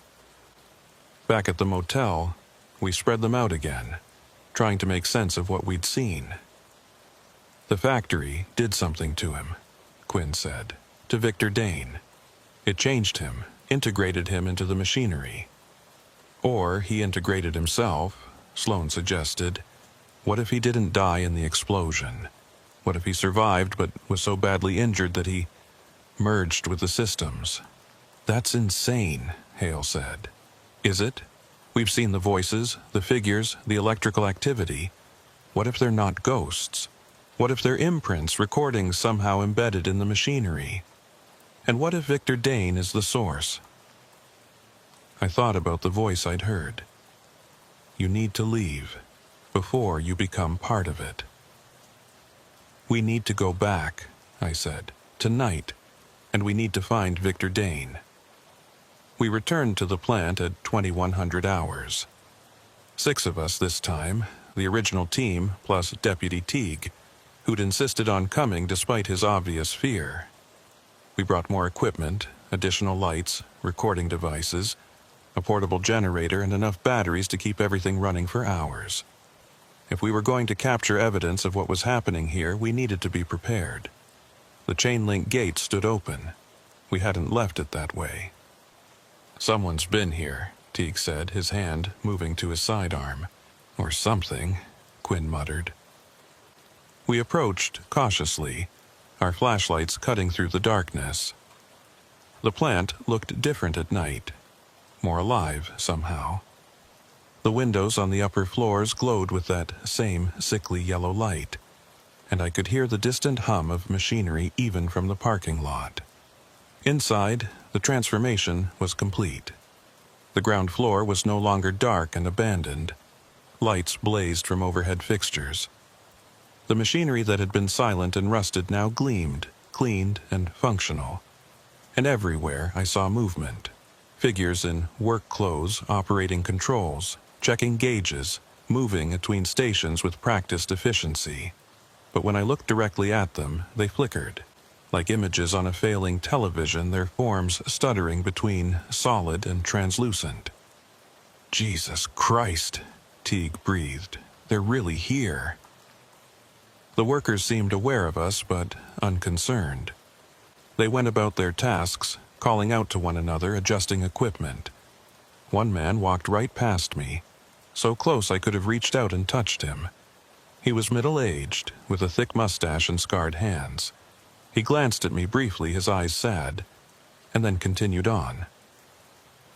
"They're not hostile," Knox observed. "They're just working." "Production floor Alpha," Hale said. "Let's go." We made our way through the plant, following the same route as before. The workers parted around us, creating a path but never quite acknowledging our presence. The air smelled of hot metal and burning coal, despite the cold furnaces, and the sound was overwhelming. The clang of hammers, the hiss of hydraulics, the roar of flames. A symphony of industry that shouldn't exist. The production floor was fully operational. The furnaces burned with white-hot intensity, their mouths open and hungry. Molten steel flowed along channels, glowing orange and red.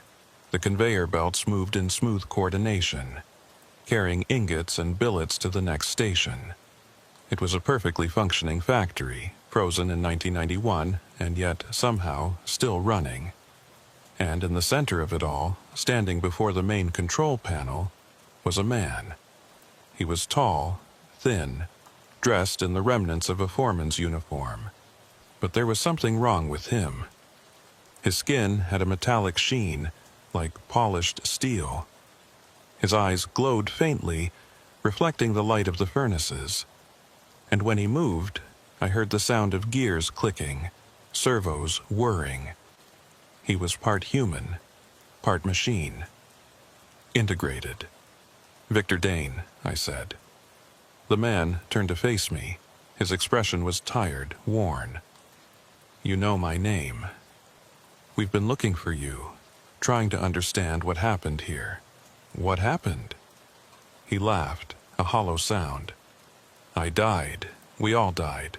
12 of us, burned alive when that furnace exploded. The company cut corners, ignored safety regulations, and we paid the price.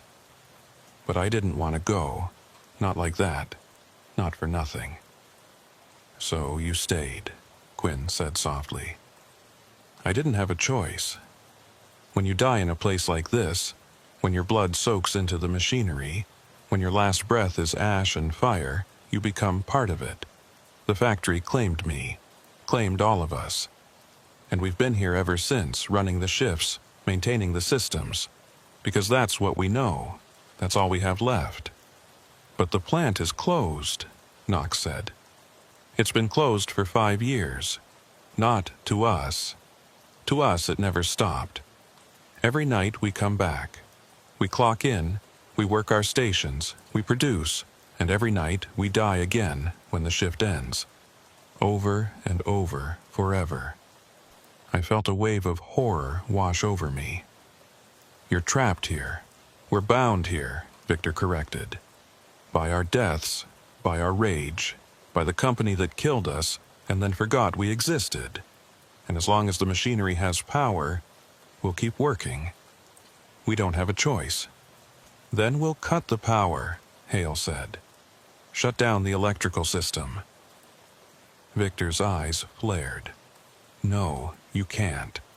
If the power stops, we stop. And if we stop—" "What?" I asked. "What happens if you stop?" "We go into the dark, and we don't want to go into the dark." Behind him, the other workers had stopped their tasks. They stood motionless, watching us. Waiting, their faces were desperate, pleading. They didn't want to stop. They couldn't.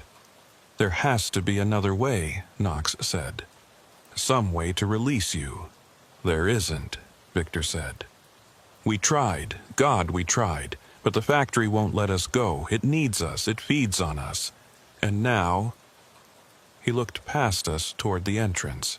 Now it wants you. I followed his gaze. The doors had closed. The lights flickered. And from the shadows at the edges of the production floor, I saw new figures emerging. Not workers. Something else. Shapes made of metal and shadow with eyes that glowed like furnace fire. "Run," Victor said. "Run and don't come back." The shapes moved toward us, fast and silent. We ran, scattering in different directions. I heard Teague shouting, saw Sloan stumble and fall. Hale fired his weapon, the shots echoing through the vast space, but the bullets passed through the shapes without effect. I ran for the staircase, taking the steps 2 at a time. Behind me I heard screaming, one of the team. I couldn't tell who. The shapes were hurting us, driving us deeper into the plant, separating us. I reached the 3rd floor and ducked into a hallway, pressing myself against the wall. My radio crackled to life, filled with static and fragmented voices. "Under attack. Can't find the exit. It's pulling me in." I keyed my mic. "This is Briggs. Everyone converge on the electrical room. We're cutting the power. That's an order." I didn't wait for a response. I ran through the hallways, navigating by memory and instinct. The plant seemed to shift around me, hallways extending, doors appearing where they hadn't been before. But I kept moving, kept pushing forward. I found the electrical room and burst through the door. Quinn was already there, her hands on the main breaker. Hale and Knox arrived seconds later, both breathing hard. "Where are the others?" I asked. "I don't know," Hale said. "Teague was behind me, but I lost him, and Sloan, we'll find them," I said. "After we shut this down." "Quinn?" She looked at me, her face pale. "If I do this, we're condemning them, Victor and the others. They'll disappear. They're already gone. This isn't life. It's a loop, a prison. We're setting them free." She nodded and gripped the breaker. "On 3. 1, 2, 3. She pulled. The effect was immediate. The lights went out, plunging us into darkness. The hum of machinery died, replaced by an eerie silence. And then, from somewhere deep in the plant, I heard a sound like 1,000 voices screaming in unison. A wave of anger and despair that shook the walls, rattled the windows, made the floor beneath us vibrate. And then, nothing. We stood in the darkness, our flashlights the only source of light. The plant was dead, truly dead, for the first time in months. "Let's find the others and get out of here," Hale said. We found Teague on the 2nd floor, sitting against a wall, his face blank. He didn't respond when we called his name, just stared into space, his eyes unfocused. We had to carry him out. Sloan was worse. We found him on the production floor, lying beside one of the cold furnaces. His body was unmarked, no injuries, no signs of trauma. But he was dead. His eyes were open, staring at nothing. And when Dr. Rourke performed the autopsy 3 days later, she found metal fragments in his tissue, just like Victor Dane. Knox never spoke again. She walked out of that plant under her own power, got in her car, and drove back to Pittsburgh. But something had broken inside her. She requested a transfer to a desk job and refused to discuss what had happened. The Bureau granted her request without question. As for me, I wrote my report. I documented everything: the voices, the workers, the electrical anomalies, Victor Dane's confession. I included the x-rays, the electrical logs, the witness statements. And then I submitted it to my superiors and waited. The response came a week later. A single page, stamped classified. No further action required. The plant was demolished in May 1996.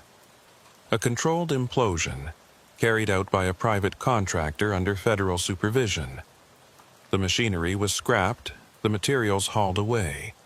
The land was sold to a development company that planned to build a shopping center. But the power consumption didn't stop. According to PUC records, the electrical draw continued for 6 more months after the demolition.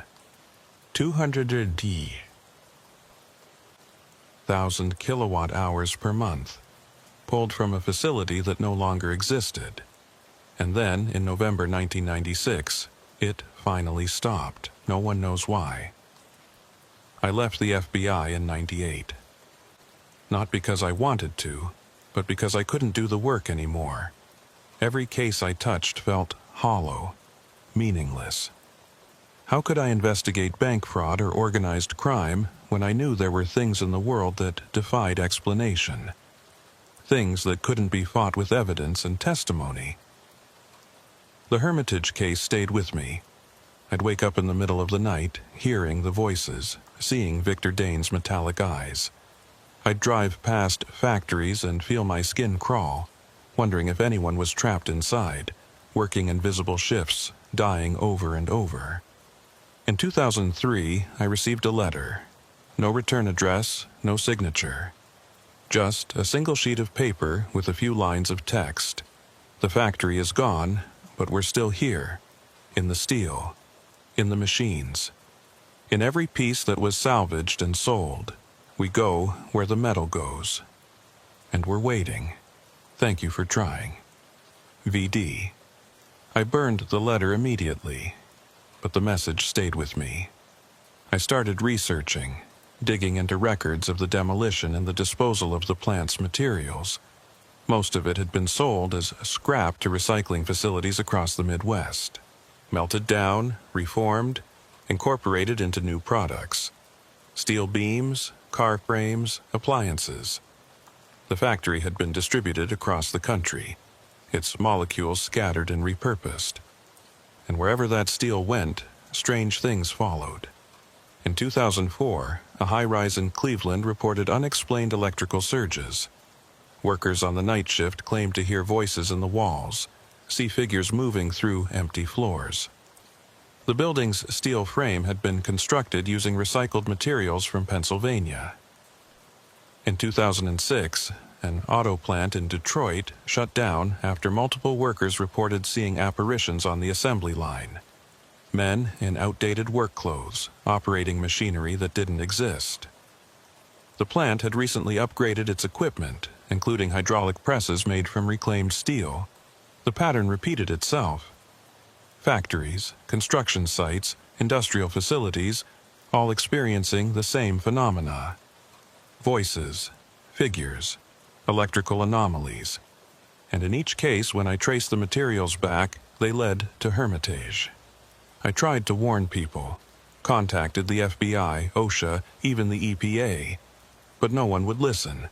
The cases were written off as worker stress, faulty wiring, mass hysteria, and I couldn't prove otherwise. I didn't have evidence, just a theory built on impossible events and a letter from a dead man. In 2011, I stopped trying. What was the point? The steel was out there, the workers were out there, and there was nothing I could do to stop it. But I keep track. I monitor reports, follow up on anomalies, document every incident. Because I made a promise to Victor Dane and the others. I would remember them. I would bear witness to what happened. And I would make sure that even if the world forgot, someone knew the truth. Last month, I received another letter. Different handwriting this time, but the same lack of return address. Agent Briggs, you tried to save us. Thank you for that. But you need to understand, we don't want to be saved anymore. This is what we are now. This is what we've become. The factory never really closed. It just spread. Every piece of steel carries a piece of us. Every factory built with our metal inherits our curse. And every worker who dies in those places joins us. We're growing. The shift never ends. And someday, everywhere will be part of the plant. Don't come looking for us. Don't try to stop it. Just remember. The night shift. I don't know how many of them there are now. Dozens? Hundreds? The original 12 have been joined by others. Workers who died in accidents, suicides in industrial facilities, anyone who bled out on factory floors. They all become part of it, absorbed into the metal, trapped in the machinery. And they're still working. I think about Sloan sometimes, about the metal fragments Dr. Rourke found in his tissue, about the way he died without a mark on him. And I wonder if he's one of them now, if somewhere, in some factory floor, Marcus Sloan is clocking in for the night shift. I wonder if he even knows he's dead. The Hermitage. Steel plant investigation was officially closed in April 1996. The file is sealed, classified at a level I no longer have clearance to access. The witnesses have been silenced, some by choice, others by force. Deputy Teague never recovered. He lives in a care facility now, staring at walls, occasionally whispering about the workers and the shift that never ends. Lawson Hale retired in 2000. We spoke once after that, over drinks at a bar in Pittsburgh. He told me he'd tried to forget, tried to move on. But he still heard the voices sometimes, late at night. And he'd started avoiding factories, steel mills, any industrial site. Just in case. Harper Quinn transferred to cybercrime. Said she never wanted to see another factory again. I heard she does good work now, tracking digital threats, stopping hackers, but I also heard she won't use appliances made after 2004. Won't drive cars built with recycled steel. She knows what's in the metal. Avery Knox left the Bureau entirely. Last I heard, she was working as a librarian in Vermont, far from any industrial centers. She sent me a card once, years ago. It said, some things should stay buried. She was right. But they didn't stay buried. They never do. Because that's the thing about steel. It doesn't decay. It doesn't disappear. It just gets recycled, reformed, repurposed. And everything that was trapped inside gets carried along with it. The Hermitage steel plant is gone. But the night shift continues. In Cleveland and Detroit. In Gary, Indiana, and Birmingham, Alabama. In every city with a factory, every town with a mill. The workers are there, trapped in the metal, bound to the machinery, running shifts that never end. And they're waiting. Waiting for more workers to join them. More blood to soak into the steel. More voices to add to the chorus. I'm 61 years old now. I live in a small town in Montana, far from any industrial centers. I don't own any appliances made after 1996. I don't drive a car built with modern steel. I've stripped my life down to the essentials, using only materials I can verify, sources I can trust. Because I know what's in the metal. I know what's waiting. And I know that someday, if I'm not careful, I might hear my own voice echoing in a factory somewhere, calling out production numbers, checking temperatures, working a shift that will never end. 3 weeks ago, I woke up at 3 a.m. to the sound of machinery. It was faint, distant, but unmistakable. The clang of metal on metal, the hiss of hydraulics, the low rumble of furnaces. I got up and walked through my house trying to find the source. But it wasn't coming from outside, it was coming from inside the walls. I have steel beams in my house. The contractor said they were necessary for structural integrity. He said they were high quality, American-made, recycled from old industrial sites. He said they'd last forever. I'm starting to hear voices in the walls now. Faint, but growing louder. Orders being called out. Reports being given. The sound of a factory in operation. Last night, I saw a figure in my hallway. A man in work clothes, his skin gleaming like polished steel. He looked at me with sad, tired eyes, and then he turned and walked through the wall. I think the factory has found me. I think I'm being claimed.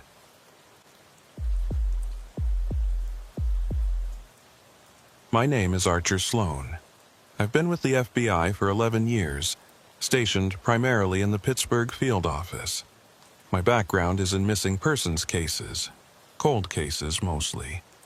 The ones where someone vanished without explanation, leaving behind questions that eat at families for decades.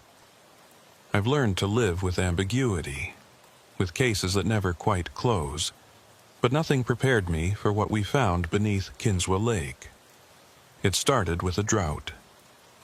The summer of 1998 was the driest Pennsylvania had seen in 40 years. Reservoirs dropped to record lows, rivers became streams, and lakes receded to reveal things that hadn't seen daylight in decades. Kinswa Lake, the massive reservoir created by the Allegheny Dam in 1965, shrank to 60% of its normal capacity.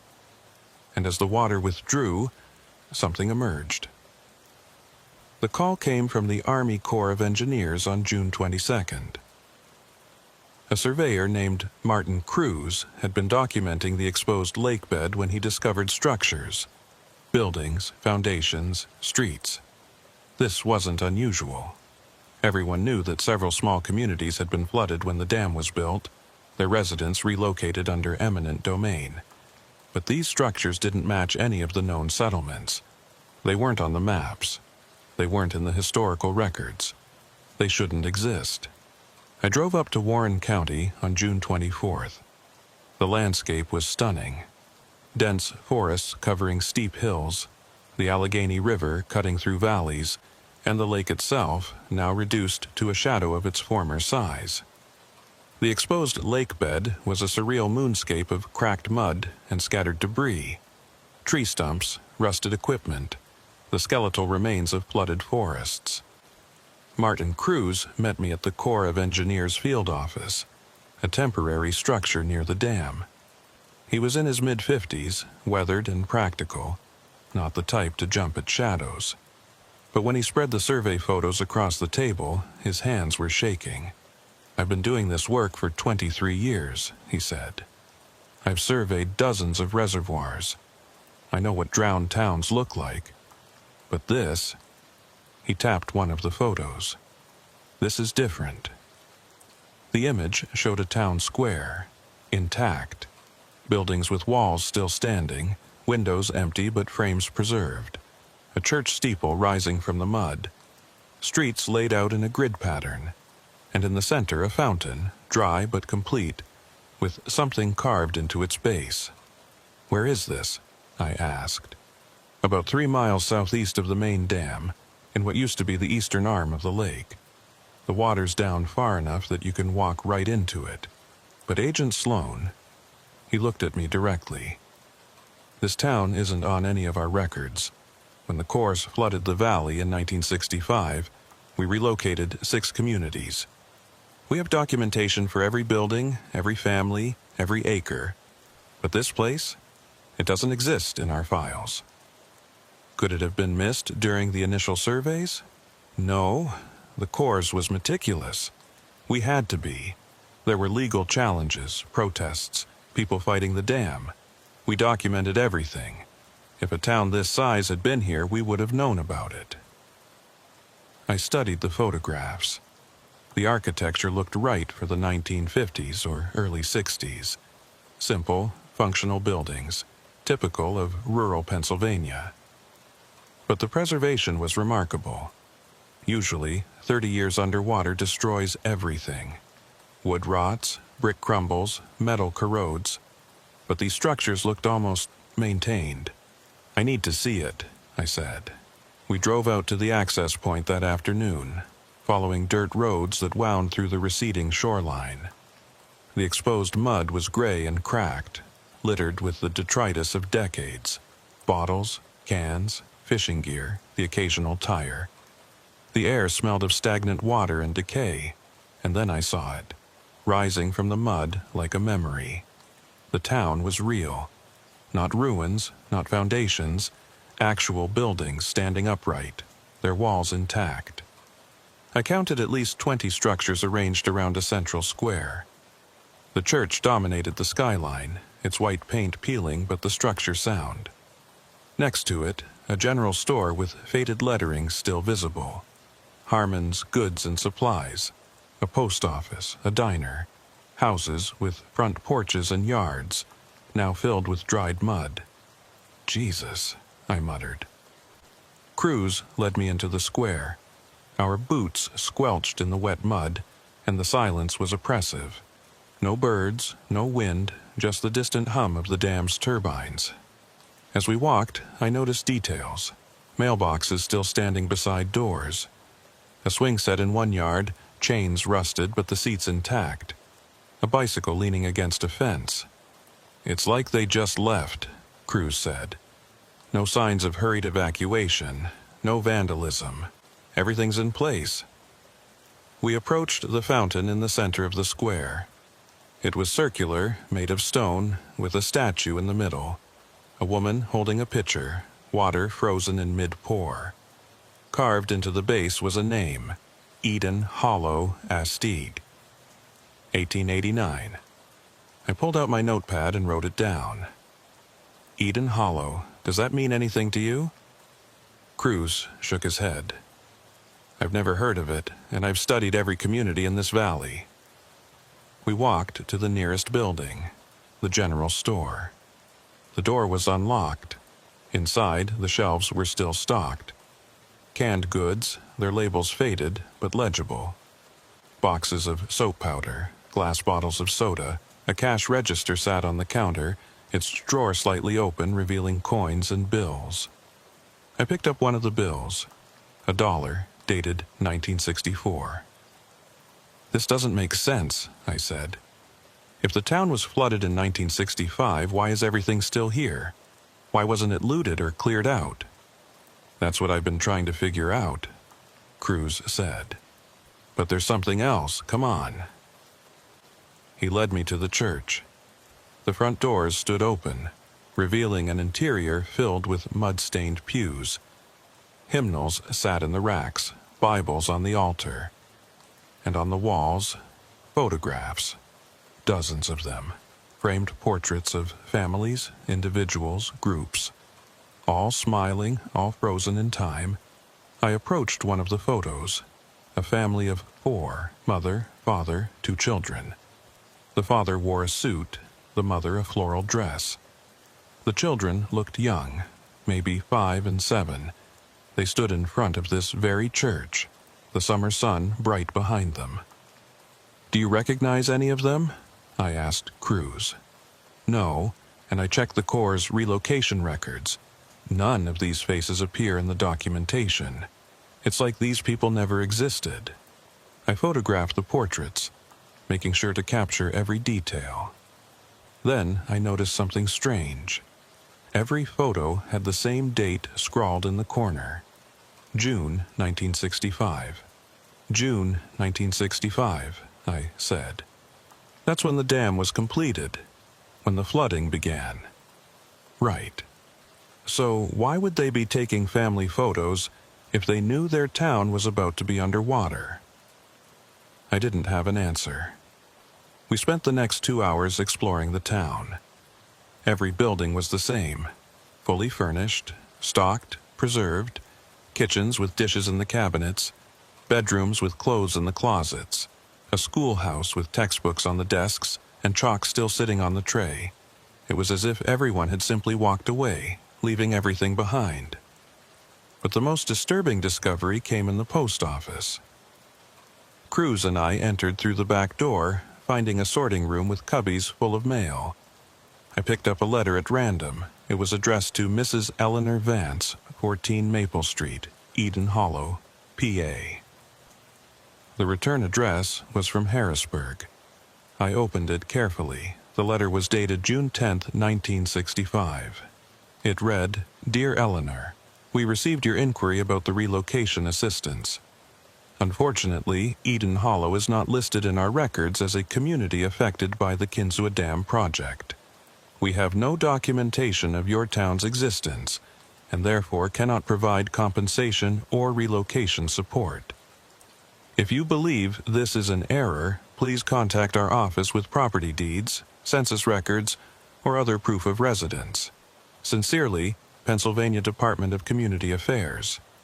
I read it twice, then showed it to Cruz. His face went pale. They were trying to prove their town existed, he said. They were fighting to be recognized. But they failed, I said. No one believed them. We searched through more letters. They were all similar: pleas for help, requests for relocation assistance, desperate attempts to prove that Eden Hollow was real. And every response was the same: no records found, cannot assist. How is this possible? Cruz asked. How does an entire town get erased from the maps? I didn't know, but I intended to find out. Back at the field office, I called the Pittsburgh Bureau and requested a full investigative team. I also contacted the Pennsylvania State Archives, the Warren County Historical Society, and the Army Corps of Engineers headquarters in Washington. I needed documentation: maps, census records, land deeds, anything that could explain Eden Hollow's existence.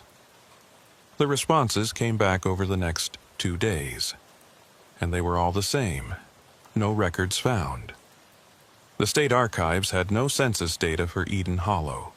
The County Historical Society had no photographs, no newspaper articles, no mention of the town in any local histories. The Corps of Engineers confirmed that their 1960s survey showed no settlement at that location, just empty forest and farmland. It was as if Eden Hollow had been erased. Not just forgotten, but actively removed from history. The investigative team arrived on June 27th. 3 agents from Pittsburgh, Wyatt Brennan, a veteran investigator with expertise in archival research, Jude Monroe, a forensic specialist, and Avery Holt, a junior agent with a background in cartography. We met at the Corps field office and reviewed everything I'd found. "This is unprecedented," Brennan said, studying the photographs. "A town this size doesn't just disappear from the records. Someone would have to deliberately remove every reference, every document, every piece of evidence." "But why?" Monroe asked. "What's the motive?" "That's what we're here to find out," I said. "We're going back to Eden Hollow. Full documentation this time: photographs, samples, measurements. I want every building cataloged, every piece of mail examined. If there's an explanation for this, we'll find it." We loaded the vehicles with equipment and drove out to the site. The day was hot, the sun beating down on the exposed lake bed. As we approached the town, I felt a strange sensation, a pressure in my chest, like the air was thicker here. The others felt it too. Monroe mentioned a headache. Holt said her watch had stopped. We entered Eden Hollow, and I immediately noticed something new. The buildings looked different. Not physically, they were the same structures I'd seen before, but they felt occupied, like someone was watching us from the windows, even though I could see they were empty. "Let's split up," I said. "Brennan, you take the church and the post office. Monroe, check the residential buildings. Holt, you're with me. We'll document the town square and the commercial district." We spread out, moving through the town with methodical precision. Holt photographed everything while I took notes, measuring dimensions, recording details. The silence was absolute, broken only by the click of cameras and the scratch of pencils on paper. After about an hour, Monroe radioed in. "Agent Sloan, you need to see this." We found him at a house on the eastern edge of town. He stood on the front porch, his expression troubled. "Look at the mailbox." I walked over. The mailbox read, "The Monroe family, 8 Elm Street." "Your name," I said. "Yeah, and it's not a coincidence. Come inside." We entered the house. The interior was modest but well kept. A living room with a couch and armchairs, a kitchen with a table set for 4, bedrooms upstairs. And on the mantel above the fireplace, a family photograph. It showed 4 people. A man who looked remarkably like Jude Monroe. a woman with his eyes, and 2 children, both with his features, his build. "That's not me," Monroe said, his voice tight. "But it could be. That man looks exactly like my grandfather." I examined the photo closely. The resemblance was uncanny. "What was your grandfather's name?" "Robert Monroe. He died in 1972, but he never mentioned living in a place called Eden Hollow." "Are you sure?" Monroe hesitated. "Actually, my family never talked about where he came from. I just assumed it was somewhere in Pennsylvania, but no one ever specified. And when I tried to ask once, my grandmother got upset, told me to drop it." A chill ran through me. "We need to check the other houses, see if there are more connections." We did, and we found them. At 14 Maple Street, Brennan discovered a photograph of a woman named Eleanor Vance, and she was the spitting image of his mother. At 22 Oak Avenue, Holt found a family portrait that included a young girl who could have been her twin. Every agent had a connection to Eden Hollow, every single one of us. But it went deeper than just physical resemblance.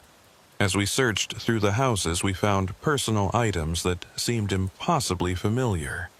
In the Monroe house, Jude discovered a pocket watch in a bedroom drawer, the exact same model his grandfather had owned, down to the inscription on the back, "Time waits for no man." In Eleanor Vance's house, Brennan found a recipe book with handwritten notes and margins, and the handwriting was identical to his mother's. "This is impossible," Holt said, holding up a child's drawing she'd found. It showed a house with a red door and a maple tree in the yard, the exact house she'd grown up in, 200 miles away. "I drew this picture when I was 6 years old. My mother kept it on the refrigerator for years. How is it here? Maybe it's not the same drawing," I suggested, though I didn't believe it myself. "It has my name on it," she said, turning it over. And there it was, in a child's handwriting. Avery, age 6. We gathered in the town square, each of us carrying items we'd found. Photographs, letters, personal effects that connected us to Eden Hollow in ways that defied explanation. The implications were staggering. Either our families had originated from this town and somehow we'd been brought back here, or something about Eden Hollow itself was creating these connections, pulling us in through our own histories. "What if Protocol 17 wasn't just about erasing the town?" Brennan said slowly. "What if it was about erasing people, specific people? And what if we're descendants of those people? That would mean our grandparents, our great-grandparents, they all came from here," Monroe said. "But none of us knew about Eden Hollow before this investigation." "Because the erasure was complete," I said. "They didn't just remove the town from maps. They removed it from family histories, from memories. Made it so the descendants would never know where they came from." "But why?" Holt asked. "Why go to such lengths?" Before anyone could answer, we heard footsteps behind us. We turned to see a man standing at the edge of the square. He was elderly, perhaps 70, wearing overalls and a flannel shirt. But he was solid, real, not translucent like the other figures we'd seen. "Because we knew things," the man said, his voice rough with age and bitterness. "Things the government didn't want anyone to know." I approached him slowly, my hand near my weapon. "Who are you?" "Name's Thomas Harmon. I owned the general store." He gestured toward the building we'd explored earlier. "I was 23 when they flooded the valley. I'm one of the 47. "That's impossible," Monroe said. "You'd be over 90 years old." "I am over 90, Harmon said. "But I'm not alive. Not really. I'm what's left. An echo. A recording trapped in this place playing over and over since the day I drowned." We stood in stunned silence. Harmon looked around the square, his expression filled with sorrow. Eden Hollow wasn't just any town, he continued. We were different. Our families had lived here for generations, going back before Pennsylvania was even a state. And we'd kept records, oral histories, knowledge passed down through the bloodlines. Knowledge of what? I asked. Of places like this, places where the world is thin, where time doesn't flow quite right, where the barrier between what is and what was becomes permeable. Our ancestors built Eden Hollow here deliberately, to guard this place, to keep others away. Guard it from what? Harmon smiled sadly. From being exploited, from being used. Because when you build something on a thin place, a dam, a factory, anything that tears into the earth, you create a wound, and wounds have consequences. He walked to the fountain and placed his hand on its edge. When they announced the dam project, we tried to stop it, told them what would happen if they flooded this valley, but they didn't listen. Called us superstitious, backwards, ignorant country folk trying to block progress. So they erased you, Brennan said. They erased us, removed us from the records so we had no legal standing to fight back. And when we refused to leave, when we said we'd rather drown than abandon our duty, they let us. Filled the reservoir and watched us die. But you're still here, Monroe said. Still guarding. We can't stop. Even in death, the duty remains. And now the town itself has become part of the guardianship. Anyone who tries to remember Eden Hollow, who tries to acknowledge what happened here, gets drawn in, becomes part of the eternal watch. I felt a chill run through me. That's what happened to us. We were brought here. You were called here, Harmon corrected, because you have the blood. Because somewhere in your lineages, you're connected to the families of Eden Hollow, and the town recognized you, drew you back. Can we leave? Holt asked, her voice so. Harmon looked at her with pity. You can walk away, but you'll never truly leave. Part of you will always be here, tied to this place, and when you die, you'll come back. Join us in the eternal guardianship. The bell in the church tower began to ring, slow and mournful. Harmon turned toward the sound. My time is almost up. The echo is fading. But remember what I told you. This place exists for a reason. The government tried to destroy it, but they only made it stronger. Gave it 47 more guardians, 47 more voices calling out warnings. He started to fade, becoming translucent. Don't try to expose what happened here. Don't try to bring justice for us. That's not what we need. We need you to remember, to carry the knowledge, to make sure no one builds on thin places ever again. Wait, I called out. How do we know where the thin places are? But Harmon was gone, dissolved into the afternoon air. We stood alone in the square, the bell still ringing, each of us processing what we'd learned. We need to document this, I said finally. Every word, every detail. But even as I said it, I knew it was futile. No one would believe us. And even if they did, the forces that had erased Eden Hollow once would erase it again. This isn't possible, Holt whispered. We were randomly assigned to this case. There's no way. It's not random, I interrupted. Someone wanted us here, someone who knew about our family connections. But how? Brennan demanded. How does a town that doesn't exist in any record somehow connect to all of us? Before anyone could answer, we heard it. A sound from the center of town. A bell ringing slowly, methodically. We rushed to the square and found the church bell swinging in the steeple, pulled by an invisible hand, and then we heard the voices. They started as whispers, barely audible, but they grew louder, overlapping, multiplying. Men, women, children, all speaking at once.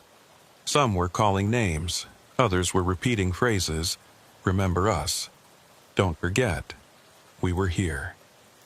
The voices surrounded us, coming from every building, every street, and as they grew in volume, the town began to change. The colors intensified, the peeling paint looked fresh, the rusted metal gleamed. Lights flickered on in windows. Smoke rose from chimneys. The fountain in the square started flowing, water pouring from the statue's pitcher. Eden Hollow was coming back to life. "Fall back," I ordered. "Everyone to the vehicles, now." We ran, but as we fled, I looked back and saw them, figures in the windows standing on porches, walking through the streets. Men in work clothes, women in dresses, children playing in yards. They looked solid, real, and they were all watching us leave. We didn't stop until we reached the vehicles. Monroe's hands were shaking so badly he could barely open the door. Holt was crying. Brennan kept muttering, "This can't be real. This can't be real." But it was real. We'd all seen it. Back at the field office, we tried to make sense of what had happened. The logical part of my brain insisted there had to be an explanation. Mass hallucination.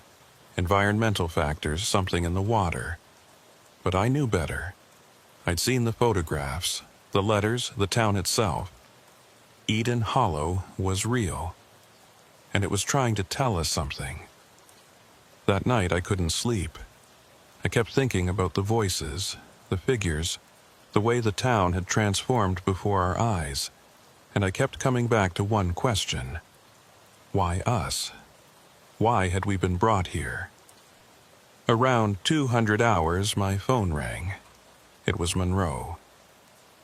"Agent Sloan," I called my mother, asked her about my grandfather's family, where they came from. And she said they lived in a small town near the Allegheny River, a place that was flooded in the 60s when they built the dam. She said the government forced them out, gave them almost nothing in compensation. My grandfather never got over it. He died bitter, angry that his home had been erased. Did she say the name of the town? A long pause. Then she said they weren't allowed to say the name, that the government had made it illegal, that anyone who tried to talk about it would be silenced. My blood ran cold. Silenced how? She didn't know. But she said my grandfather used to have nightmares. He'd wake up screaming about drowning, about water rising, about being forgotten. And he'd say the same thing every time. "We're still there, under the water, waiting." I thanked Monroe and hung up. Then I pulled out my case files and started going through them again, looking for any mention of government suppression, of towns deliberately removed from records. And I found something. A memo from 1964, classified until 1995, about communities of concern near the Kinzua Dam site. The memo referenced potential resistance and necessary measures to ensure project continuity. One line stood out: implementation of Protocol 17 authorized for non-compliant settlements. I had no idea what Protocol 17 was, but I was going to find out.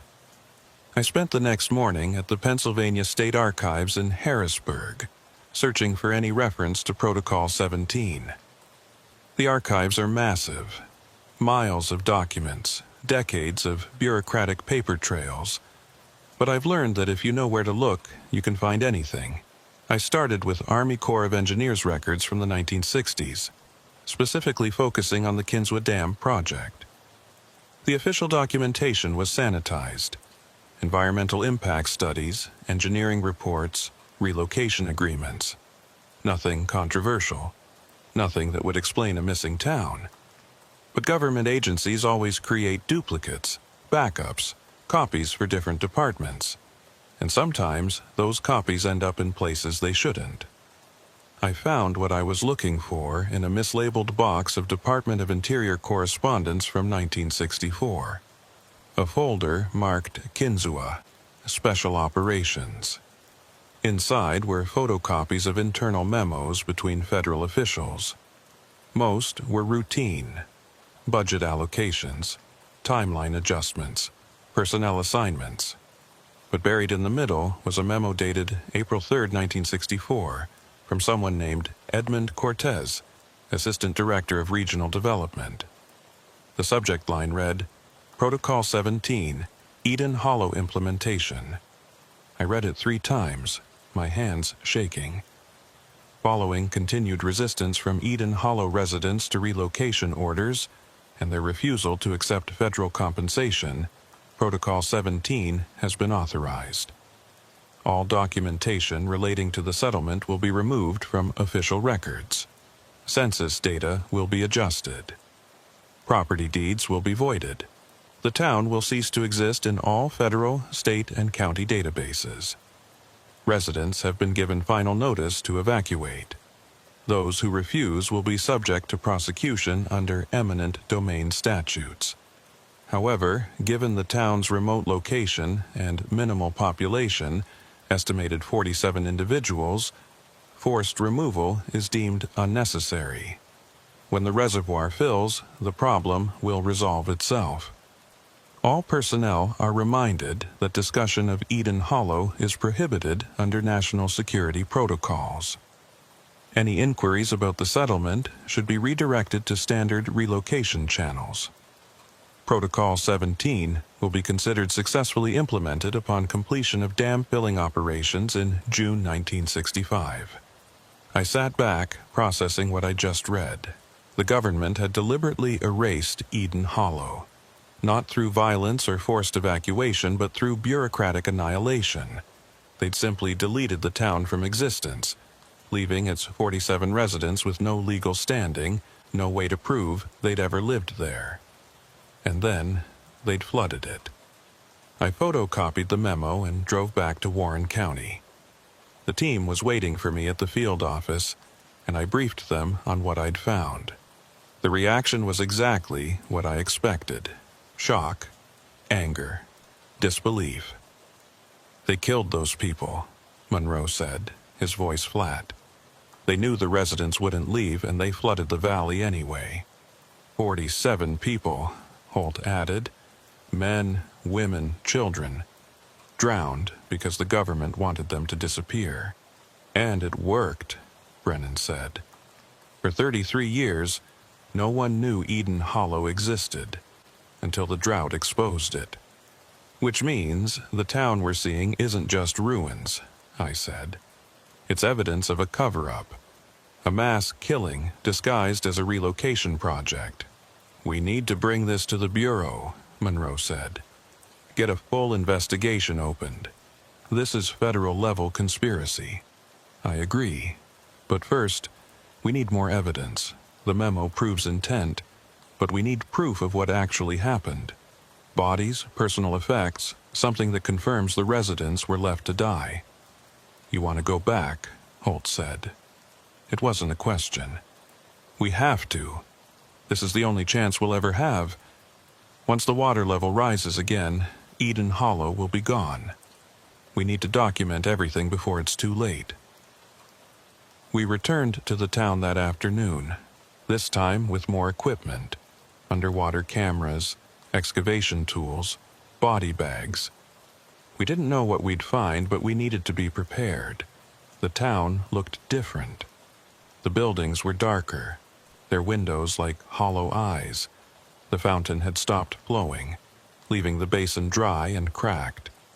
And the air smelled wrong, not like mud and decay, but like something else, something old and stagnant, like breath exhaled too long ago. Stay together, I said. No one goes off alone.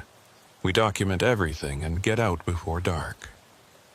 We started with the church, figuring it was the most likely place for records. The interior was dim, lit only by the light filtering through broken windows. We searched the offices, the sacristy, the basement, and in a storage room behind the altar we found them. Records, handwritten ledgers documenting births, marriages, deaths, baptismal certificates, funeral notices, all for residents of Eden Hollow. I carefully photographed every page, preserving names and dates. Then I found the last entry. It was dated June 14th, 1965. A single line in shaky handwriting. The water is rising. They're not coming for us. God have mercy. No signature. Just that final plea. Written as the town drowned. Sloan. Brennan's voice came from the basement. You need to see this. I descended the narrow stairs, my flashlight cutting through the darkness. The basement was flooded. Not with lake water, but with something else. A dark liquid that reflected the light like oil. And floating in it were shapes. Dozens of them. Photographs. Hundreds of photographs, face down in the water.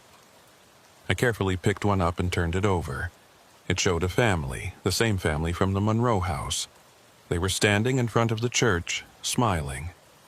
And written on the back in faded ink, last photo, June 13th, 1965. We won't be forgotten. We collected as many as we could, placing them in evidence bags. Each one showed residents of Eden Hollow, dated June 1965, the last days before the flood. They knew, Holt said quietly. They knew they were going to die, and they documented everything. They wanted proof. Proof that someone destroyed, Monroe added. Someone who implemented Protocol 17. We left the church and moved to the residential area. I wanted to search the houses, look for personal effects, anything that could identify the victims.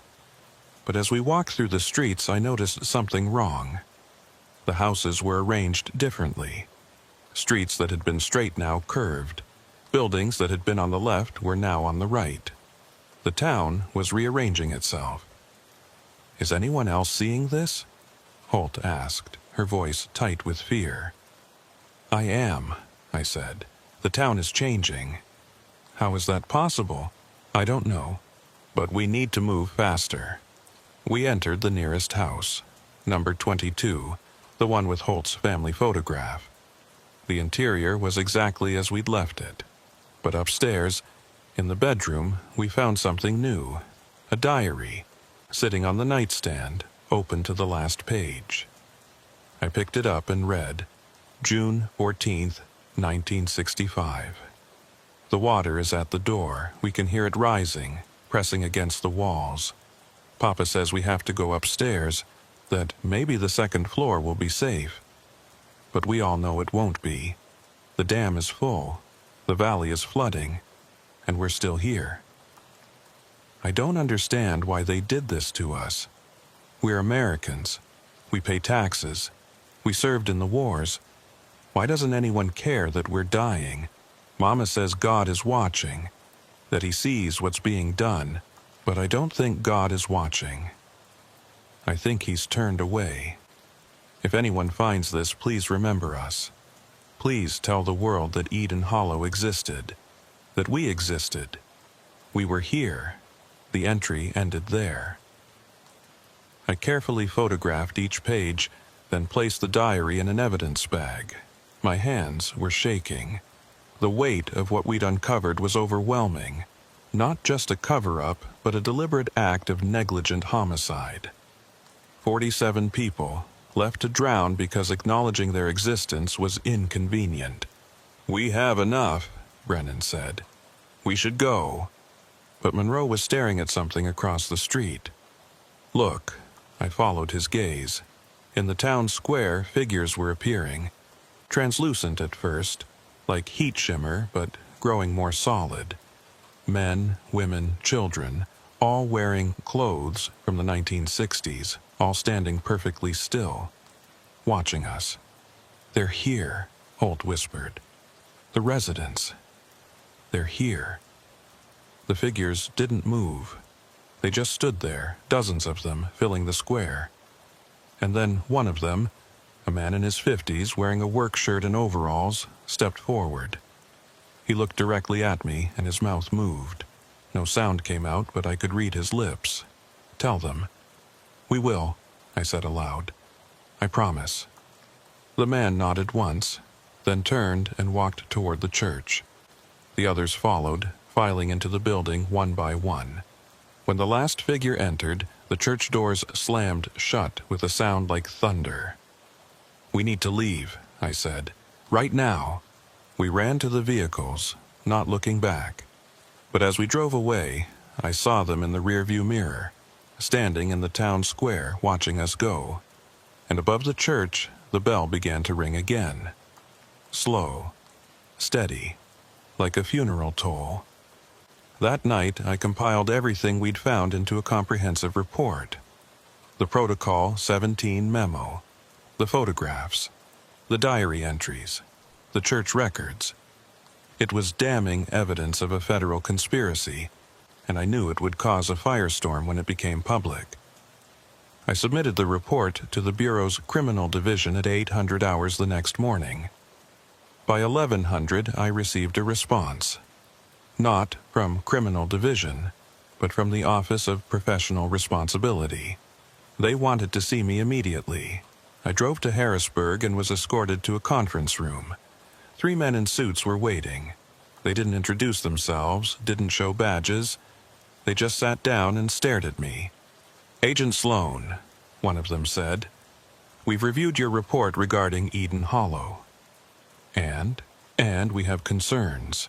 Serious concerns about the methodology, the evidence, and the conclusions you've drawn.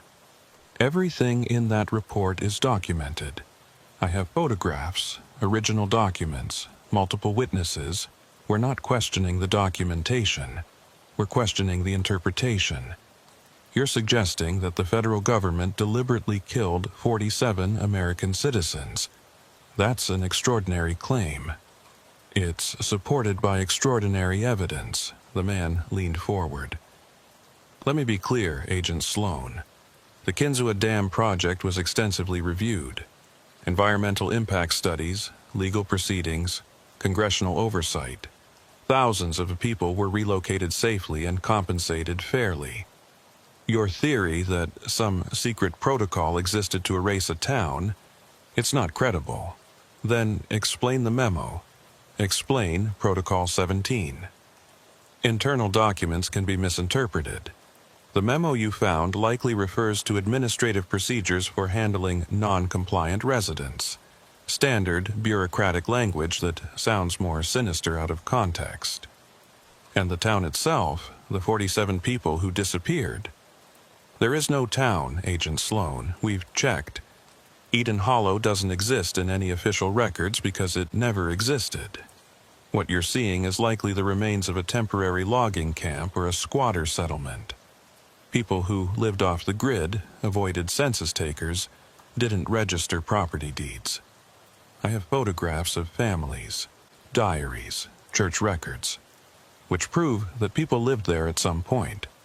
But they don't prove a conspiracy. They don't prove murder. I stared at him, understanding what was happening.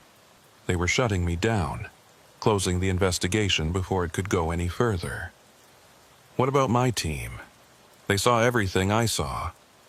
The man glanced at his colleagues, then back at me. Your team has been reassigned. Agent Brennan is transferring to the Seattle office.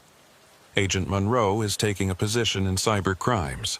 Agent Holt has requested a leave of absence for personal reasons. You're splitting us up. We're optimizing resource allocation. This investigation is closed, Agent Sloan. Eden Hollow is a dead end. We'd like you to move on to other cases. And if I don't? The silence was heavy.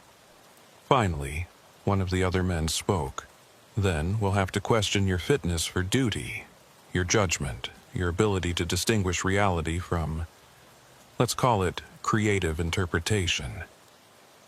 It was a threat, subtle, but clear. If I pushed this, my career was over. I left the meeting and drove back to Warren County. I needed to see Eden Hollow one more time, to document everything before the water rose and it disappeared again.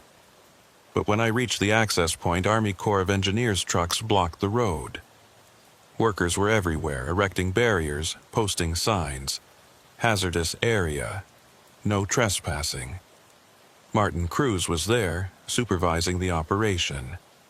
When he saw me, he walked over, his expression apologetic. "They're sealing it off," he said. "Orders from Washington. They're calling it a contaminated site. Old industrial chemicals, hazardous materials. No one's allowed near it." "That's bullshit. There's nothing hazardous about it." "I know, but those are the orders." He lowered his voice. "Between you and me, Agent Sloan, I think they're scared. Scared of what you found, scared of what it means. Did you tell anyone what we saw? The figures, the voices?" He shook his head. "I tried, but when I started talking about it, I got a visit from federal agents. Not FBI, something else. They told me to forget everything, to never mention Eden Hollow again. They said it was a matter of national security." "National security? It's a drowned town." "Maybe. Or maybe it's evidence of something the government doesn't want people to know about." He paused. "I'm retiring next month. 30 years with the Corps, and I've never been told to cover something up before. But that's what this is, Agent Sloan, a cover-up. And you're caught in the middle of it." I thanked him and drove back to my motel. That night, I wrote a second report, this one unofficial, documenting everything the Bureau didn't want to hear. The figures in the town, the changing streets, the voices, the bell. I saved it to a disk and mailed it to a friend who worked as an investigative journalist. If something happened to me, at least the truth would survive. 3 days later, I received a formal reprimand from the Bureau. The investigation into Eden Hollow was officially closed due to insufficient evidence and lack of federal jurisdiction. I was ordered to destroy all documentation and never discuss the case publicly. I refused, and that's when things got worse. The harassment started subtly. My phone would ring at odd hours, no one on the other end. I'd find my apartment door unlocked when I knew I'd locked it. My car would be parked slightly differently than I'd left it. Small things, designed to unsettle rather than threaten. Then it escalated. Files disappeared from my office. Not just Eden Hollow materials, but other cases, personal documents, anything that could be used to discredit me if they decided to move against me directly.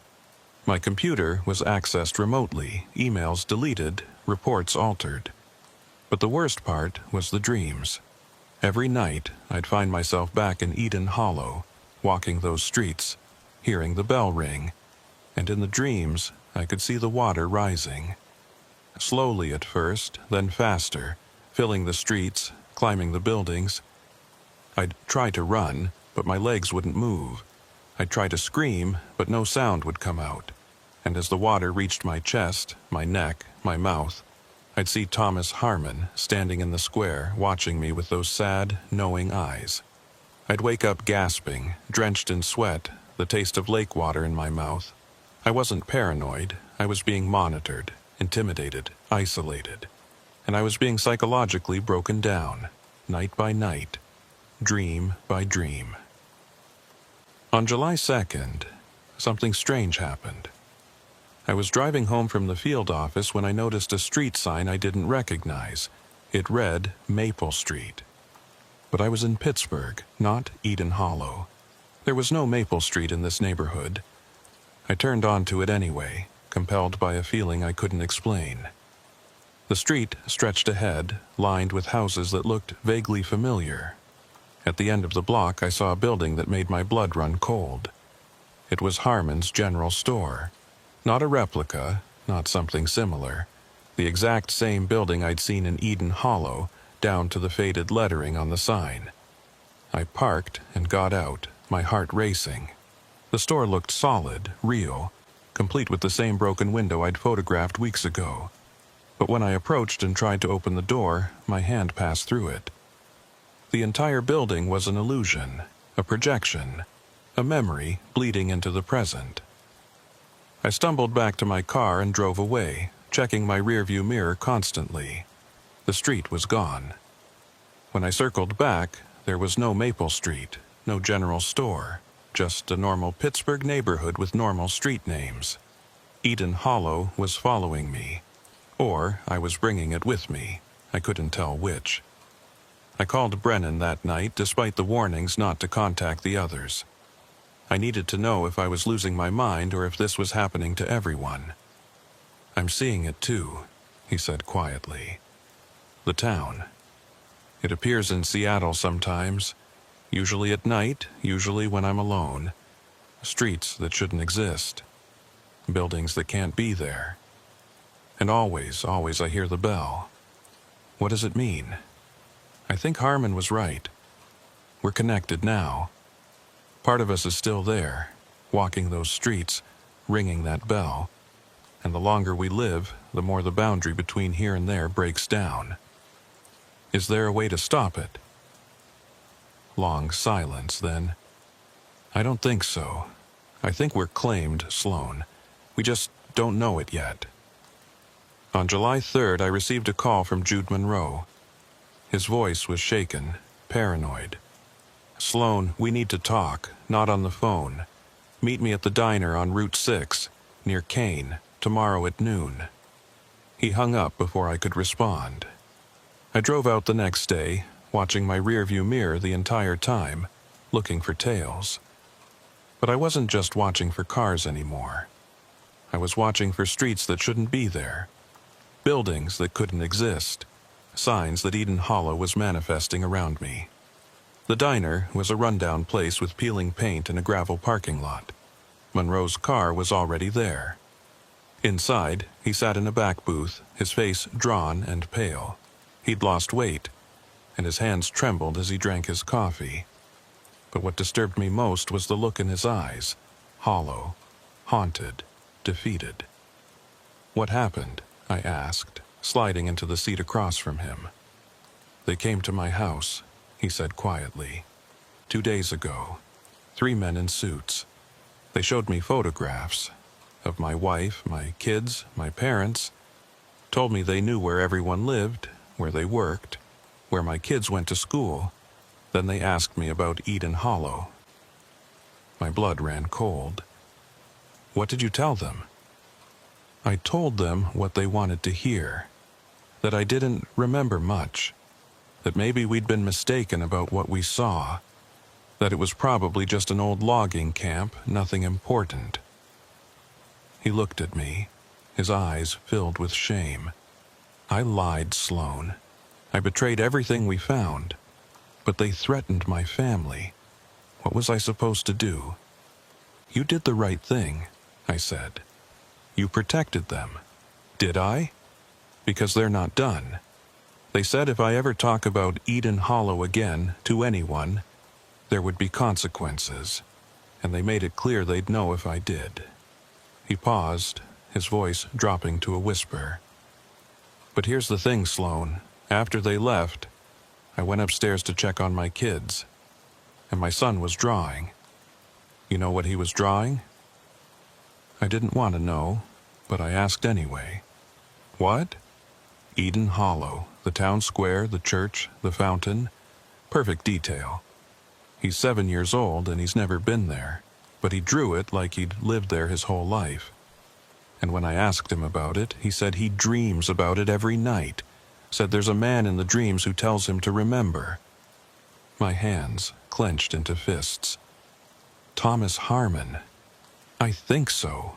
The town isn't just claiming us, Sloan. It's claiming our families, our children. Everyone connected to us is being drawn in. We have to stop it." Monroe laughed bitterly. "How? How do you stop a place that exists outside of time? How do you fight a town that won't stay dead?" "Did I?" "Because they're not done. They said if I ever talk about Eden Hollow again, to anyone, there would be consequences. And they made it clear they'd know if I did." "How?" He pulled out his phone and showed me. There was a photo on the screen, taken from inside his house, showing his wife and children watching TV. The timestamp was from that morning. They're in my house, Sloan. They're watching me, watching my family. I felt a surge of rage. Did you contact local police? And tell them what? That mysterious federal agents are surveilling me? They'd think I'm crazy. And maybe I am, maybe we all are. Maybe none of it was real. It was real. You know it was. Do I? His voice cracked. Because the more I think about it, the more I wonder if we imagined the whole thing. Mass hallucination, environmental toxins, stress-induced delusions. There are explanations, Sloan, rational explanations. You don't believe that. He didn't answer. He just stared at his coffee, his hands shaking. Finally, he said, I'm transferring to Seattle next week. New position, new life. And I'm going to forget about Eden Hollow. I suggest you do the same. He left cash on the table and walked out. I sat there for a long time, processing what he'd said. They'd broken him. Whoever was behind this had found his weakness, his family, and used it against him. And they'd do the same to me if I gave them the chance. I needed to move carefully. If I pushed too hard, I'd disappear just like the residents of Eden Hollow. Over the next week, I tried to contact the others. Brennan didn't return my calls. When I drove to his house, it was empty. Sold, according to the neighbor. Holt's phone was disconnected. Her leave of absence had turned into a resignation, and no one at the bureau would tell me where she'd gone. I was alone. On July 10th, I decided to visit Eden Hollow one last time. I knew it was risky. The site was supposedly sealed off, but I needed to see it again, to confirm that it was real, that I hadn't imagined everything. I drove out to the reservoir at night, parking a mile away and hiking in on foot.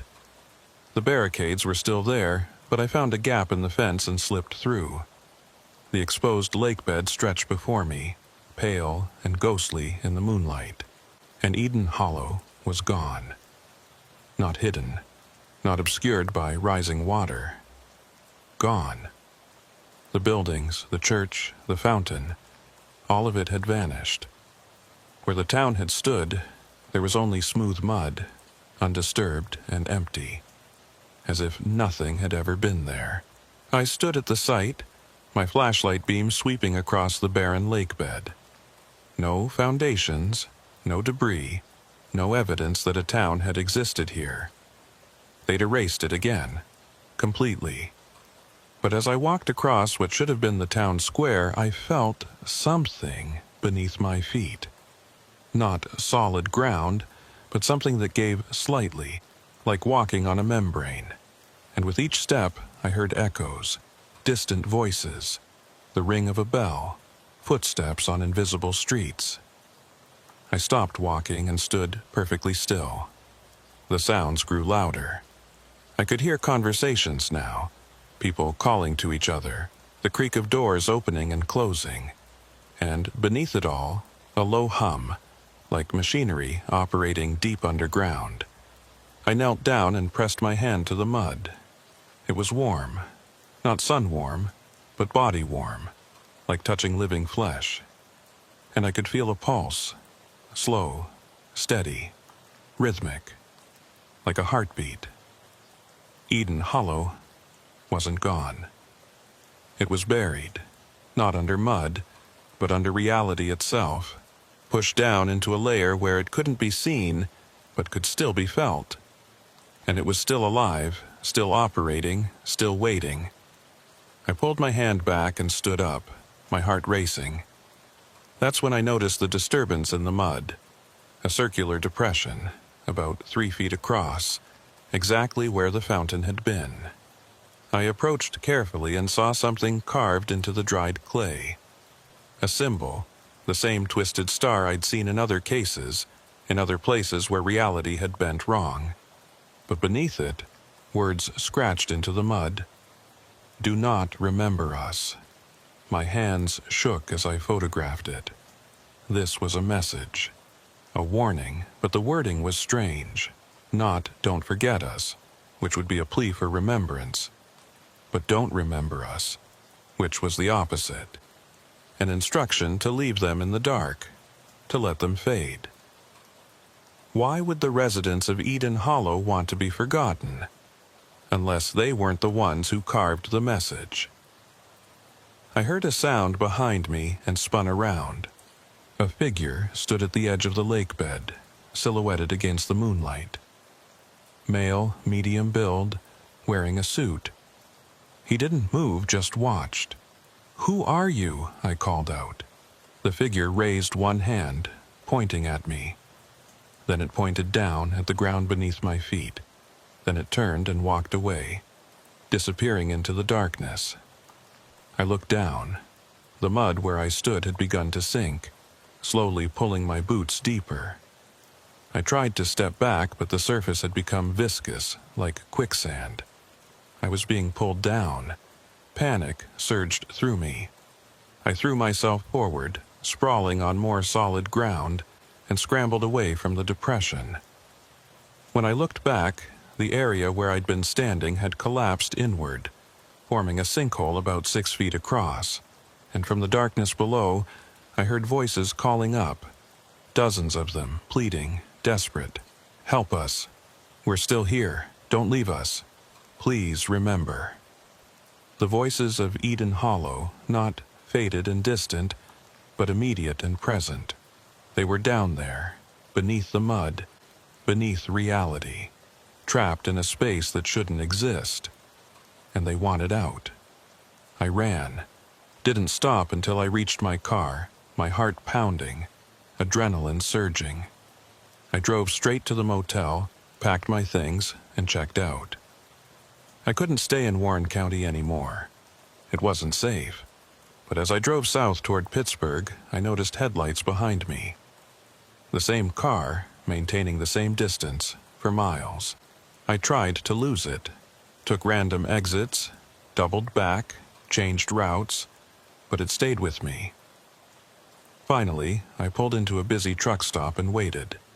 The car drove past without stopping, but I saw the driver's face in the passing headlights. It was one of the men from the Harrisburg meeting, one of the suits who'd shut down my investigation. They were following me, monitoring me, making sure I stayed quiet. I spent the night at the truck stop, sleeping in my car, one hand on my weapon. When morning came, I drove to Pittsburgh and straight to the FBI field office. I needed to report what was happening, to get protection, to force the Bureau to acknowledge the harassment. But when I walked in, my supervisor, a woman named Rachel Cortland, pulled me aside immediately. "Sloan, we need to talk. My office, now." She closed the door behind us and sat down, her expression grave. "I've been reviewing your recent reports. The Eden Hollow investigation, your allegations about a government cover-up, your claims that you're being surveilled. Sloan, I'm concerned." "Concerned about what?" "About your mental state. You've been under a lot of stress. Long hours, difficult cases, and now you're making extraordinary claims without evidence." "I have evidence. I submitted everything. You submitted photographs of an old logging camp, anecdotal accounts that can be explained by environmental factors. And now you're claiming that federal agents are following you, threatening your colleagues, erasing evidence. Sloan, do you hear how that sounds?" "It's true," she sighed. "I'm ordering you to take a mandatory psychological evaluation. 2 weeks, paid leave. You'll meet with Dr. Keller in our Employee Assistance Program, and when you're cleared, we can discuss your future with the Bureau." "You're sidelining me." "I'm helping you. You're a good agent, Sloan, but you're spiraling. And if you don't get help, you're going to destroy your career." I wanted to argue, to demand that she listen, but I knew it was pointless. They'd already made their decision. I was being neutralized, labeled as unstable, removed from active duty. I took the leave. What choice did I have? The psychological evaluation was a joke. Dr. Keller was polite but clearly skeptical. He asked about Eden Hollow, about what I'd seen, about my belief in conspiracy theories. I tried to explain, to present the evidence, but he just nodded and took notes. At the end of the second session, he said, "Agent Sloan, I think you're experiencing a stress-related delusional episode. It's not uncommon in your line of work. The good news is, it's treatable. I'm recommending a course of therapy and possibly medication. I'm not delusional. Of course not. But you're seeing patterns that aren't there, connecting events that aren't related. That's a sign of anxiety-induced hypervigilance. With treatment, you'll feel much better." I left his office knowing I'd never convince him, or anyone else. Eden Hollow was gone. The evidence was destroyed, and I was being gaslit into silence. But I wasn't done yet. I still had the disc I'd mailed to my journalist friend, the complete, uncensored account of everything we'd found. If I couldn't get justice through the Bureau, I'd go public. Expose the cover-up, force someone to listen. I called my friend. His number was disconnected. I drove to his apartment. He'd moved out, suddenly, according to his neighbor. No forwarding address. I tried emailing him. The messages bounced back. Account deleted. They'd gotten to him, too. Whoever was behind this had found everyone connected to Eden Hollow and silenced them, one by one. And I was next. I disappeared on July 14th, '98. Not literally. I didn't vanish into thin air or get abducted by shadowy operatives.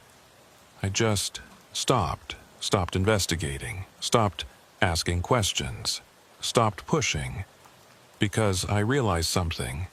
I couldn't win. The forces arrayed against me, whether they were government agencies, private contractors, or something else entirely, were too powerful, too organized, too thorough. Every avenue I pursued led to a dead end. Every witness was silenced. Every piece of evidence disappeared. Eden Hollow had been erased twice. First in 1964, when Protocol 17 removed it from official records, and again in 1998, when the truth threatened to resurface. I completed my psychological evaluation and returned to active duty. I took on new cases: bank fraud, kidnapping, white-collar crime. Normal investigations with normal outcomes. I never mentioned Eden Hollow again. Not to colleagues, not to supervisors, not even to my family. But I never forgot. Over the years, I collected fragments. Newspaper articles about the Kinzua Dam, obituaries of Army Corps engineers who'd worked on the project, declassified memos about reservoir construction. Slowly, carefully, I assembled a timeline of what had happened, but I also began noticing patterns. Other disappearances. Other towns that had been flooded for dam projects in the 1960s. Places in Tennessee, Kentucky, North Carolina. Small communities that had resisted relocation, that had been removed from official records, that had drowned when the waters rose. I traveled to these sites during my vacations, my off days, any free time I could find. I walked the shores of reservoirs, looking for signs of what lay beneath, and I found them. At Dale Hollow Lake in Tennessee, I discovered a submerged church steeple that appeared during a drought in 2005. Local historians had no record of a church at that location. When I investigated, I found references to a settlement called Harmony Springs that had been erased from county records in 1961. At Lake Cumberland in Kentucky, a fisherman told me about hearing bells ringing underwater, coming from depths where no bells should exist. He showed me photographs he'd taken, sonar images that revealed structures on the lake bottom, arranged in the pattern of a town. No documentation existed for any settlement at that location. The pattern repeated across the Southeast and Midwest. Thin places, as Thomas Harmon had called them, locations where reality was permeable, where time didn't flow correctly. The government had identified them, erased the communities that protected them, and flooded them. Not just to build dams, but to bury the evidence, to seal away the thin places where the world leaked through. Protocol 17 wasn't just about Eden Hollow.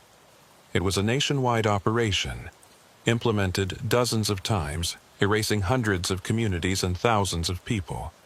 And everywhere I went, I saw the same symbol carved into trees, scratched into rocks, painted on the ruins, the twisted star, a marker left by the guardians, warning others to stay away.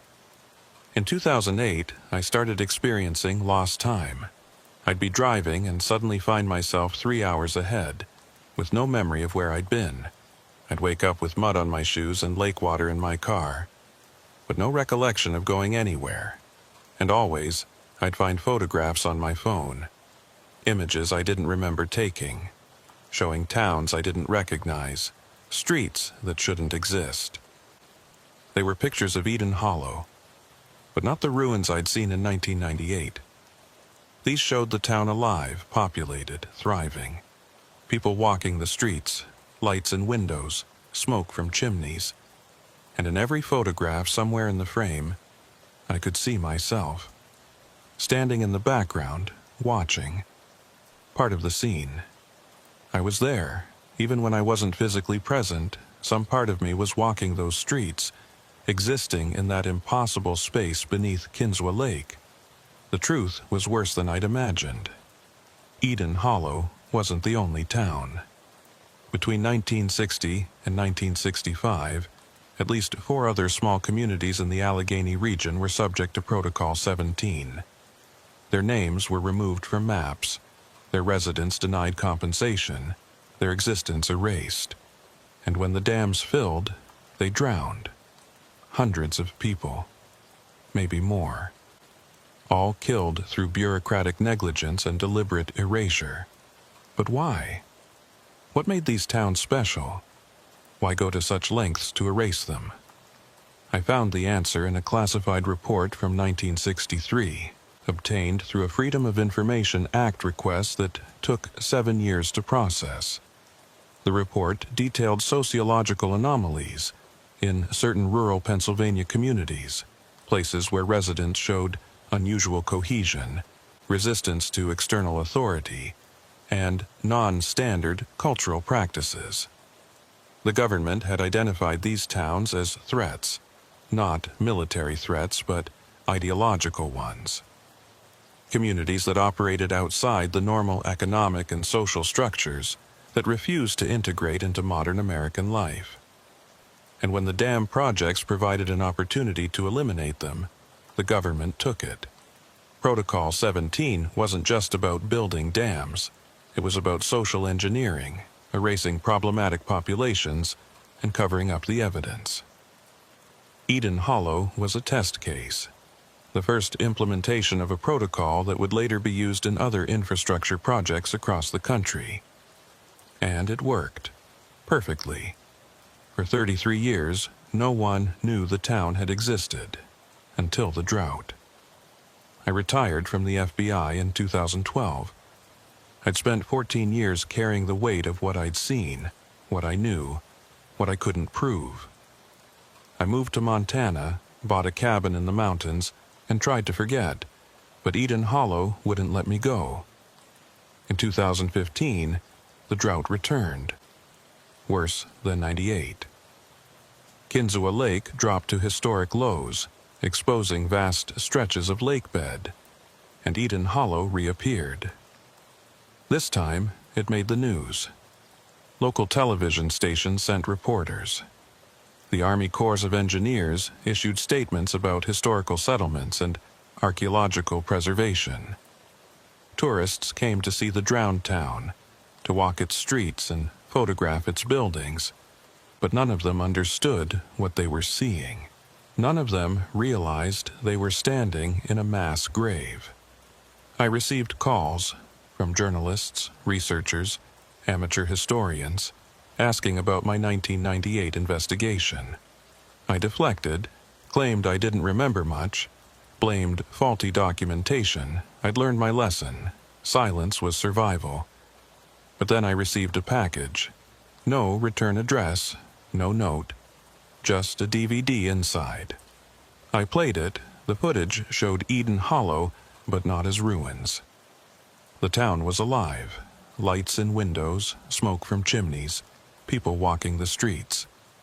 The camera panned across the square, capturing dozens of residents going about their daily lives. And then it zoomed in on one figure standing near the fountain. It was me, younger, wearing my FBI windbreaker from 1998.